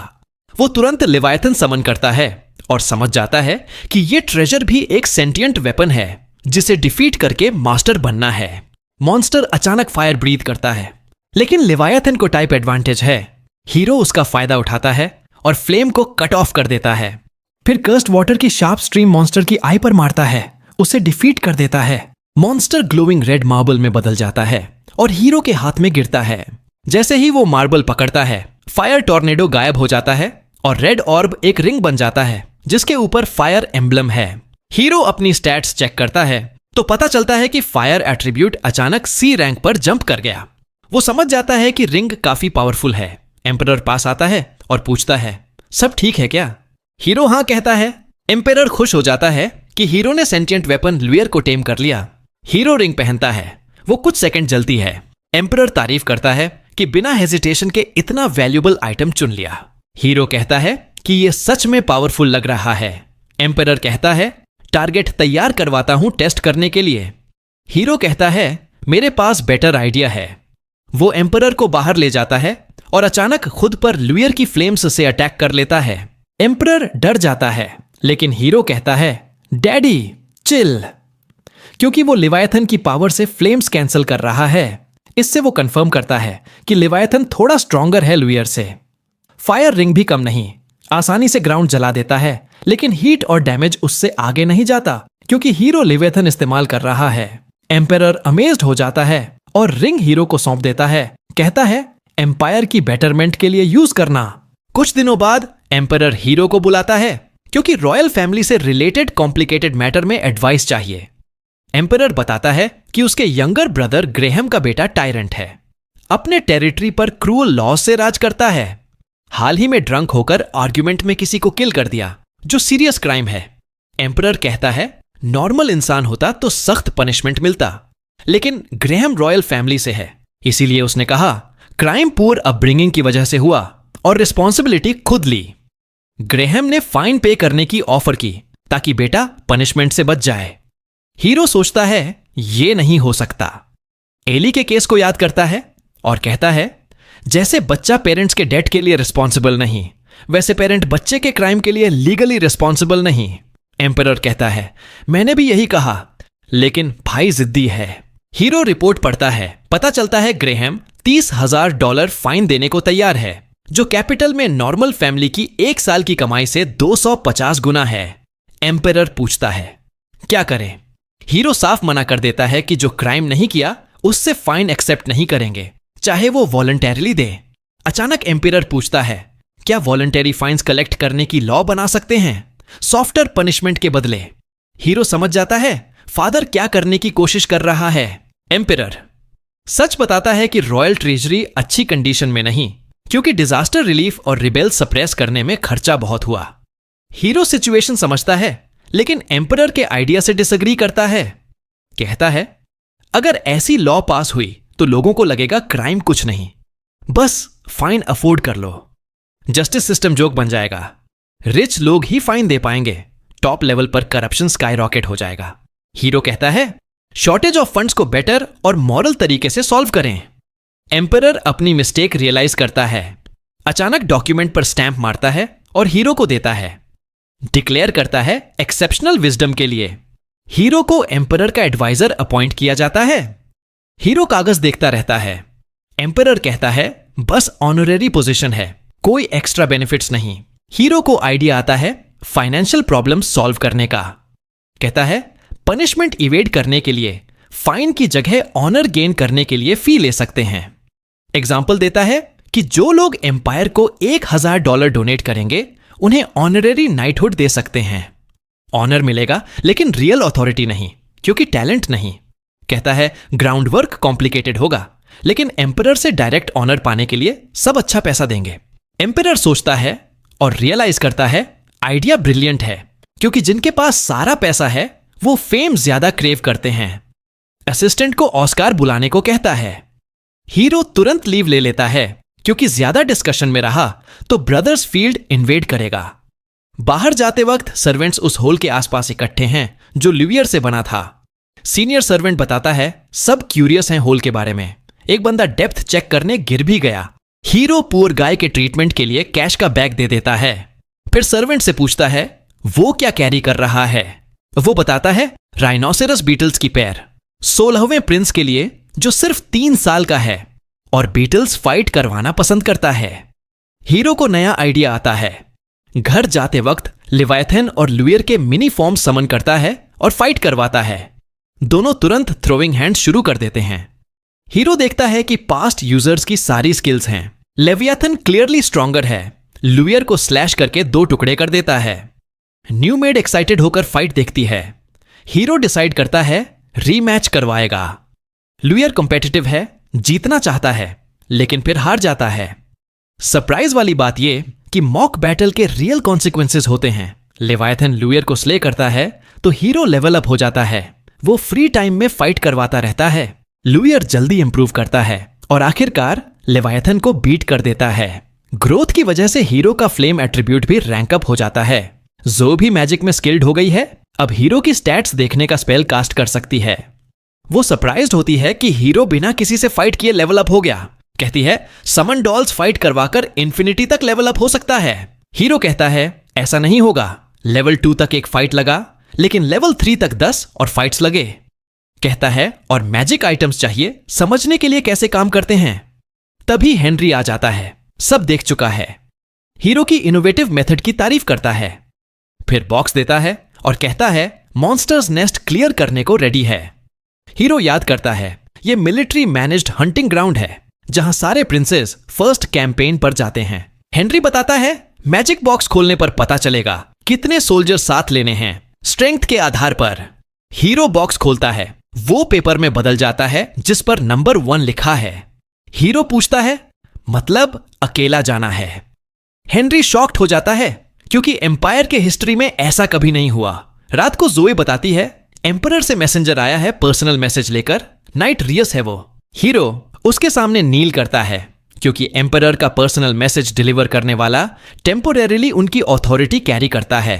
रियस बताता है मॉन्स्टर्स नेस्ट कैंपेन पोस्टपोन हो गई है। मैसेज खत्म होने पर वो हीरो के सामने नील करता है ग्रीटिंग के लिए। हीरो जानता है रियूस हेनरी का डायरेक्ट सबऑर्डिनेट है, हाई लेवल सर्वेंट जो फैमिली का हिस्सा माना जाता है। हीरो पूछता है पोस्टपोन क्यों हुआ। रियूस कहता है एम्परर हीरो की स्ट्रेंथ सुनकर इतना खुश हुआ कि फर्स्ट कैंपेन को इवन ग्रेटर स्केल पर होल्ड करने का डिसाइड किया। हीरो सोचता है जितना टाइम मिला है सेंटिएंट मैजिक आइटम्स के बारे में और सीख लेना चाहिए। वो फेवरेट गिफ्ट शॉप जाता है और पूछता है सेंटिएंट विल वाले मैजिक आइटम्स हैं क्या। मर्चेंट कहता है नहीं है। Hero fat pouch of money देता है और कहता है ऐसे आइटम्स ढूंढो। दुकान से निकलता है। शर्ली क्यूरियस होकर पूछती है इतना पैसा क्यों दिया जब यूजफुल इन्फो भी नहीं मिली, खासकर जब एम्पायर को बेटर फाइनेंशियल डिसीजंस चाहिए। हीरो कहता है रॉयल्स ऐसे ही रोल करते हैं। तभी वो सुनता है एक आदमी मर्चेंट को इंटिमिडेट कर रहा है क्योंकि बुक्ड आइटम नहीं बेच रहा। आदमी कॉन्फिडेंट है, बायस्टैंडर्स को कहता है अपना बिजनेस देखो, मुझसे पंगा मत लो। हीरो आगे बढ़ता है और रोकता है। आदमी हीरो को देखकर एटीट्यूड चेंज करता है लेकिन एरोगेंट रहता है। खुद को डैलम इंट्रोड्यूस करता है, फर्स्ट प्रिंस गिलबर्ट के हाउस होल्ड का member. Ministry of imperial house hold में काम करता है। पहले हीरो को वहां देखा था। हीरो को केयर नहीं कौन है वो। कहता है जो किया इलीगल है। डैलम मॉक करता है कि मिनिस्टर ऑफ जस्टिस होकर भी नहीं जानता कि ministry of imperial house hold वाले ट्रीजन के अलावा किसी क्राइम में गिल्टी नहीं पाए जा सकते। धलुम सही है और एक्सपीरियंस्ड लगता है। नॉर्मली हीरो कुछ नहीं कर पाता लेकिन उसके पास ट्रिक है। डालम को याद दिलाता है कि ब्रदर्स हाउस होल्ड का मेंबर होने से ग्रीट करते वक्त नील करना चाहिए जैसे रियूस ने कल रात किया। डालम पैनिक हो जाता है टेक्निकलिटी पकड़ में आने से। नील करने की कोशिश करता है लेकिन हीरो तुरंत शर्ली को अरेस्ट करने को कहता है। शर्ले स्प्लिट सेकंड में उसे ग्राउंड पर पिन कर देती है। डालम थ्रेटन करता है फर्स्ट प्रिंस के हाउस होल्ड से मत छेड़ो। हीरो कोल्डली कहता है शट अप, क्योंकि तूने मुझे और प्रिंस गिलबर्ट दोनों को इंसल्ट किया। पब्लिकली डिक्लेयर करता है कि प्रिंस गिलबर्ट के हाउस होल्ड का मेंबर डालम ने इंसल्ट किया और पनिश होगा। कहता है विप है किसी के पास। मर्चेंट्स खुशी खुशी हेल्प करते हैं। डालम स्टेक पर बंध जाता है लेकिन ऑर्डर्स देता रहता है हेल्प करो वरना हॉरिबल फेट होगा। सब टेरिफाइड हैं। शर्ली पनिशमेंट पूछती है। हीरो कहता है इंपीरियल फैमिली की अथॉरिटी यूज करके टिरनी करने की पनिशमेंट डेथ है। डालम रियलाइज करता है स्क्रूड है। शर्ली असाइनमेंट समझती है और विप से पुअर बास्टर्ड को डेथ तक मार देती है। मर्चेंट्स चीयर करते हैं क्योंकि डालम से फेड अप थे। हीरो पास के बेंच पर बैठकर वेट करता है। शर्ली आकर रिपोर्ट करती है डालम डेड है। हीरो कहता है गार्ड्स को सब रिपोर्ट करना, क्राइम्स मेंशन करना जो अक्यूज किए। फिर कहता है हैंडकफ्स लाओ, फर्स्ट प्रिंस गिलबर्ट के मेंशन जाना है। गार्ड्स प्रिंस को कफ्स में देखकर शॉक्ड होते हैं। हीरो कहता है ब्रदर से अपोलोजाइज करने जा रहा हूं एक्शंस के लिए।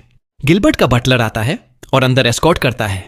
हीरो गिलबर्ट से सब बताता है। रेपुटेशन को बचाने के लिए है उसने कोई चॉइस नहीं थी। पूरा ध्यान रखा। हीरो कहता है पहले कंसल्ट करना चाहिए था कि गिलबर्ट चिल उठा रहा था। कहता है इसके बाद हीरो घर वापस कोई याद नहीं सर्विंग करता था। शर्ली पूछती है बटलर बताता है कुछ साल पहले मिनिस्ट्री ऑफ इंपीरियल हाउसहोल्ड भेज दिया था। पूरी तरह गिलबर्ट याद करता है कि टेरिबल पर्सन होने से फायर किया था। गिलबर्ट हाउसहोल्ड का पार्ट नहीं दिखता है। बटलर को ऑर्डर देता है हीरो की कफ्स खोलने को। फिर हीरो को थैंक करता है सेविंग हिज रेपुटेशन। उसे पता है कि एम्परर को 13वां प्रिंस ज्यादा पसंद है। हीरो कहता है कि गिलबर्ट अब उसे दुश्मन समझता होगा क्योंकि उसने गिलबर्ट के इलीगल स्लेव ट्रेडिंग बिजनेस को बिगाड़ दिया और दैलम को खत्म कर दिया। लेकिन गिलबर्ट को अच्छा बड़ा भाई बनकर एक्ट करना पड़ेगा, जो अपने छोटे भाई की सिंसियर माफी को जल्दी एक्सेप्ट कर लेता है। शर्ली उसकी इतनी तेज सोच देखकर इंप्रेस हो जाती है, लेकिन हीरो को यकीन है कि गिलबर्ट चुप नहीं बैठेगा। अगले दिन हीरो का बटलर डिलन आता है और बताता है कि मिनिस्ट्री ऑफ इंपीरियल हाउसहोल्ड से एक विजिटर आया है। वो खुद को ओट्स बताता है और कहता है कि हीरो ने डालम को जिस तरह हैंडल किया उससे वो बहुत इंप्रेस हुआ है। ओट्स कहता है कि वो हीरो के अंडर में काम करना चाहता है, कुछ भी करने को तैयार है। हीरो उसे रख लेता है लेकिन मन ही मन बहुत सस्पिशियस रहता है। जैसे ही ओट्स चला जाता है हीरो तुरंत डिलन को ऑर्डर देता है इस बारे में सब कुछ पता करो। अगले दिन जब हीरो की मेड्स उसे तैयार कर रही होती हैं, डिलन आकर रिपोर्ट देता है। ओट्स ने अपनी बैकग्राउंड को बहुत क्लेवरली छिपाने की कोशिश की, लेकिन सच ये है कि वो और उसके माता पिता पहले प्रिंस के पुराने सर्वेंट्स हैं। डिलन बताता है कि नोबल्स अपने हाउसहोल्ड के मामलों को बहुत सख्ती से हैंडल करते हैं, इसलिए उनके क्लोज सर्वेंट्स का बाहर की दुनिया से कांटेक्ट बहुत कम होता है। कभी कभी नोबल्स अपने सर्वेंट्स की शादी आपस में करवा देते हैं और ऐसे मैरिज से जो बच्चे पैदा होते हैं वो ऑटोमेटिकली नोबल हाउसहोल्ड में शामिल हो जाते हैं। डिलन कहता है साफ है कि ओट्स प्रिंस गिलबर्ट का स्पाई है। हीरो भी यही मानता है। वो डिलन को ऑर्डर देता है कि ये बात किसी को मत बताना।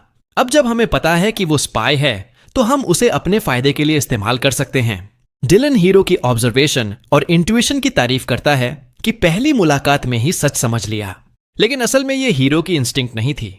जब उसने ओट्स को अपना अंडरलिंग बनाया था तब उसके स्टैट्स में बिल्कुल भी इजाफा नहीं हुआ था, इसीलिए हीरो को तुरंत शक हो गया कि ये लॉयल नहीं है। अचानक डिलन एक और बात बताता है, हीरो के फेवरेट गिफ्ट स्टोर का ओनर आया है क्योंकि वो चीज मिल गई है जिसके लिए हीरो ढूंढ रहा था। हीरो खुश हो जाता है। 10,000 जो उसने मर्चेंट को दिए थे वो काम आ गए। वो तुरंत उसे बुलवाता है। मर्चेंट हीरो को हम्बली ग्रीट करता है। हीरो कहता है प्लेजेंट्रीज छोड़ो, जल्दी आइटम दिखाओ। मर्चेंट अपने आदमियों को इशारा करता है। वे एक बड़ी पेंटिंग अंदर लाते हैं और क्लॉथ हटाते हैं। पेंटिंग में एक बहुत खूबसूरत लड़की का पोर्ट्रेट है। हीरो पास जाकर ध्यान से देखता है। मर्चेंट बताता है कि पेंटिंग का नाम हिवा है और यह किसी फेमस आर्टिस्ट ने बनाई है। यह कोई ऑर्डिनरी पेंटिंग नहीं है। लिवायथन के रिएक्शन से हीरो को कंफर्म हो जाता है कि यह कर्स्ड पेंटिंग है। मर्चेंट खुश होता है और दूसरी पेंटिंग भी मंगवाता है। दोनों पेंटिंग्स लगभग एक जैसी हैं, लेकिन एक बड़ा फर्क है। ओरिजिनल पेंटिंग वाली लड़की थोड़ी बड़ी दिख रही है जबकि रेप्लिका वाली छोटी। हीरो समझ जाता है पेंटिंग के अंदर की लड़की समय के साथ बड़ी हो रही है, एजिंग हो रही है। वो और जानना चाहता है। हीरो लेवेथन निकालता है और पेंटिंग पर वार करता है। मर्चेंट तो हैरान रह जाता है, लेकिन पेंटिंग खराब नहीं होती बल्कि हरी रोशनी से चमकने लगती है। पेंटिंग के अंदर की लड़की आंखें खोलती है और धीरे धीरे बाहर निकल आती है। वो हवा में तैरने लगती है और हीरो को सॉफ्ट लॉन्गिंग वाली नजरों से देखती है। मर्चेंट का मुंह खुला का खुला रह जाता है। हीरो टेलीपैथी से लड़की से बात करता है। लड़की बताती है कि पेंटिंग उसके खून से बनाई गई थी। पेंटर ने उसे मार डाला और उसका खून पेंट में मिला दिया, इसलिए उसकी सोल पेंटिंग में ट्रैप हो गई।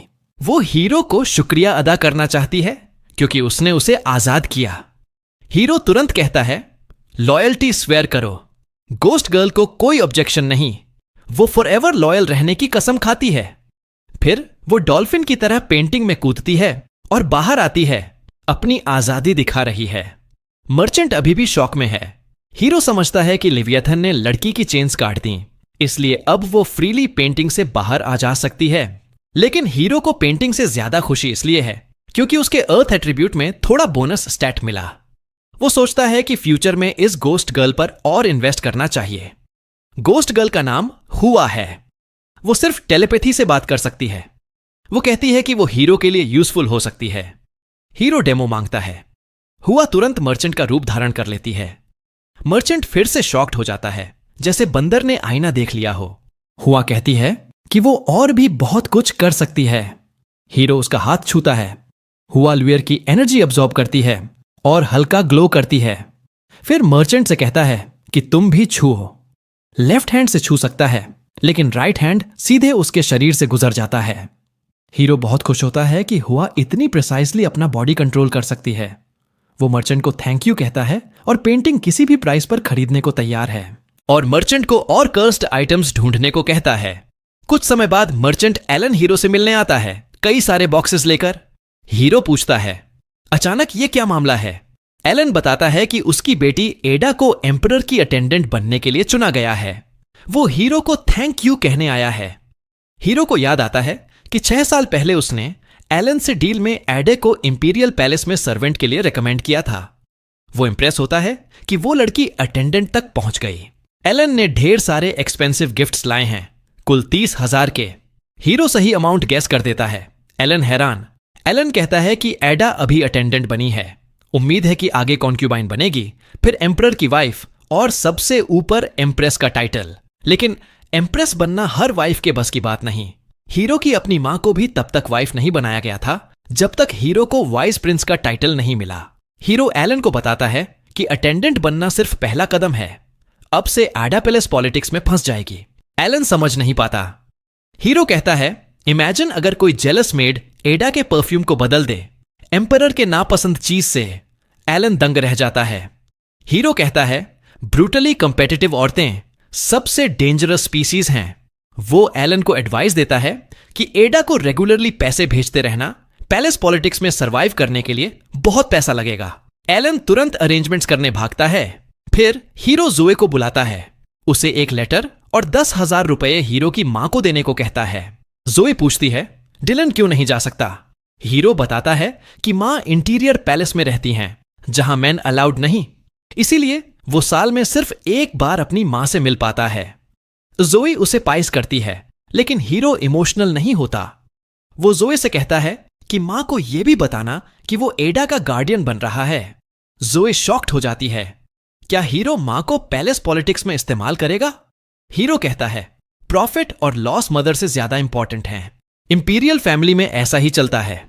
अगर आडा एम्परर की फेवरेट बन गई तो वो हीरो की मां की स्ट्रांग एलाई बनेगी, सबके लिए फायदेमंद होगा। जोई सोचती है कि इंपीरियल फैमिली कभी पॉलिटिक्स से दूर नहीं रह पाती। वो लेटर लेकर जाने लगती है। हीरो रोकता है और पूछता है, तुम्हारी मां कैसी हैं? जोई बताती है कि नोआ की वजह से उन्हें घर और स्टेबल जॉब मिला। वो हमेशा ग्रेटफुल हैं, लेकिन हाल में रात को गेट बंद करते वक्त कुछ अजीब हुआ। एक आदमी गार्डन में स्नीक कर रहा था। जब मां ने पूछा तो वो भाग गया। मां को लगता है कि कोई मैंशन में स्नीक करके आ जा रहा है। हीरो को बात इंटरेस्टिंग लगती है। वो जोए को कहता है, अपनी मां को बोलो, सीक्रेट रखे, मैं चेक करूंगा। उसी रात जोए की मां गेट बंद कर रही होती है। पीछे से कोई आता है और पॉइजन नीडल से मारने की कोशिश करता है। वो गिर पड़ती है। अटैकर ओट्स निकलता है और कहता है, तुमने देख लिया, ये तुम्हारी गलती है। वो भागने लगता है, लेकिन असल में जोए की मां मरी नहीं है। हीरो, जोई और असली मां सब देख रहे हैं। हुआ को डिकॉय बनाकर ओट्स को पकड़ा गया है। हीरो हुआ को रिट्रीट करने को कहता है। वो प्लेफुल तरीके से वापस असली रूप में आती है और वैनिश हो जाती है। फिर हीरो जोई और उसकी मां को विलेज वापस जाने को कहता है। बहाना, मां की डेड बॉडी बरी करनी है। ओट्स को यह नहीं पता चलना चाहिए कि औरत जिंदा है। वे तब तक लो प्रोफाइल में रहें जब तक ओट्स का हिसाब ना हो। जोई और मां इमोशनल हो जाती हैं। ज़ोई पूछती है, क्या ऑट्स को ऐसे छोड़ देंगे? हीरो बताता है कि हुआ उस पर नजर रख रही है, वरी मत करो। अगली सुबह एक शांत झील के पास कैबिन में ओट्स बेहोश पड़ा होता है। उसके चेस्ट और स्टमक पर टेरिबल इंजरीज हैं। हीरो कहता है, ज्यादा हिलना मत, वुंड्स रीओपन हो जाएंगे। ओट्स समझ नहीं पाता कि क्या हो रहा है। हीरो बताता है, कल रात तुम्हें चाकू मारा गया, शायद शॉक की वजह से याद नहीं। तुमने अपने हैंडलर को रिपोर्ट किया कि तुमने एक औरत को मार दिया जो तुम्हें देख लिया था। उसने बदले में तुम्हें चाकू मारा और नदी में फेंक दिया क्योंकि तुम स्पाई का काम फेल कर गए। लेकिन लकीली हुआ वहां थी, इसलिए हीरो तुम्हें बचा पाया। हीरो कहता है, मुझे पता था कि तुम डिस्कार्डेड हो जाओगे, लेकिन इतनी जल्दी नहीं सोचा था। ओवर्ट्स को यकीन नहीं होता कि हीरो ने सब कुछ पहले से समझ लिया था। वो रिग्रेट करता है, कहता है कि अगर वो सच में हीरो के लिए मेहनत करता, स्पाई न बनता, तो शायद जिंदगी अलग होती। हीरो कहता है, अभी भी लेट नहीं हुआ। ओवर्ट्स हैरान, फेल्ड स्पाई को फिर से रख लोगे? हीरो कहता है, हां, लेकिन बदले में बिट्रेयल किया तो डेथ से भी बुरा सजा मिलेगी। मैं तुम्हें फेल करने पर कास्ट आउट नहीं करूंगा। ओवर्ट्स रोने लगता है, घुटनों पर गिरता है और हीरो की ऑफर एक्सेप्ट कर लेता है। हीरो स्टैट्स चेक करता है, विंड एट्रीब्यूट मजबूत हो गया, मतलब ओवर्ट्स अब ट्रूली लॉयल है। हीरो पहला ऑर्डर देता है, पूरी तरह रिकवर करो। फिर नई आइडेंटिटी लेकर हीरो के टेरिटरी के रिमोट रीजन का गवर्नर बनेगा, जब तक कैपिटल में हालात ठीक ना हो। ओट्स शुक्रिया अदा करता है और लॉयल्टी प्रूव करने के लिए क्रूशल इंफॉर्मेशन देता है। कहता है कि हाल में प्रिंस गिलबर्ट ने एम्परर को एक गिफ्ट दिया है जो उसके सिनिस्टर प्लान का हिस्सा है। हीरो घबरा जाता है और तुरंत इंपीरियल पैलेस पहुंचकर इमरजेंसी मीटिंग लेता है। एम्परर पूछता है, इतना पैनिक क्यों? हीरो कहता है, वो वाइन मत पीना जो गिलबर्ट सप्लाई करता है। एम्परर क्यूरियस होकर पूछता है, क्यों? हीरो बताता है, वाइन अकेले में बिल्कुल सेफ है, लेकिन एक स्पेसिफिक फूड आइटम के साथ लिया तो डेडली पॉइजन बन जाता है। एम्परर कहता है, सब डिटेल्स बताओ। हीरो बताता है, वो फूड है ड्रैगन्स क्लॉ। एम्परर और क्राउन प्रिंस साल में एक बार एंसेस्टर्स को ऑनर करने की सेरेमोनी में ड्रैगन्स क्लॉ खाते हैं। एक साल से एम्परर और क्राउन प्रिंस ये वाइन पी रहे हैं, इसलिए सबको लगता है सेफ है। लेकिन सेरेमोनी में ड्रैगन्स क्लॉ खाते ही दोनों की मौत हो जाएगी।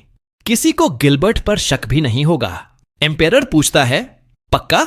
हीरो कहता है, हां, मैंने डेथ रो क्रिमिनल पर कॉम्बो ट्राई किया। वो फर्स्ट एड देने से पहले ही बेहोश हो गया। एम्परर को यकीन हो जाता है। वो असिस्टेंट को हेनरी को समन करने और गिलबर्ट के मैंशन की फुल स्केल इन्वेस्टिगेशन करने का ऑर्डर देता है। हीरो की तारीफ करता है और रिवॉर्ड बाद में देने का वादा करके घर भेज देता है। फिर हेनरी के नेतृत्व में सोल्जर्स गिलबर्ट के घर के सर्वेंट्स को अरेस्ट करते हैं। वे कन्फेस करते हैं कि गिलबर्ट इलीगल स्लेव्स पर डेडली एक्सपेरिमेंट्स कर रहा था। उसका प्लान था एम्परर और क्राउन प्रिंस को मारकर खुद थ्रोन लेना, लेकिन हीरो की वजह से प्लान फेल हो गया। कुछ समय बाद एम्परर हीरो को समन करता है। हीरो सोच रहा होता है कि यह सब कुछ वियर्ड था। एम्परर का इंटेलिजेंस नेटवर्क सबसे बेस्ट है, उसे पहले से पता होना चाहिए था, लेकिन उसने एक्टिंग की जैसे कुछ पता ही नहीं। अचानक एम्परर आता है और हीरो के डाउट कंफर्म करता है।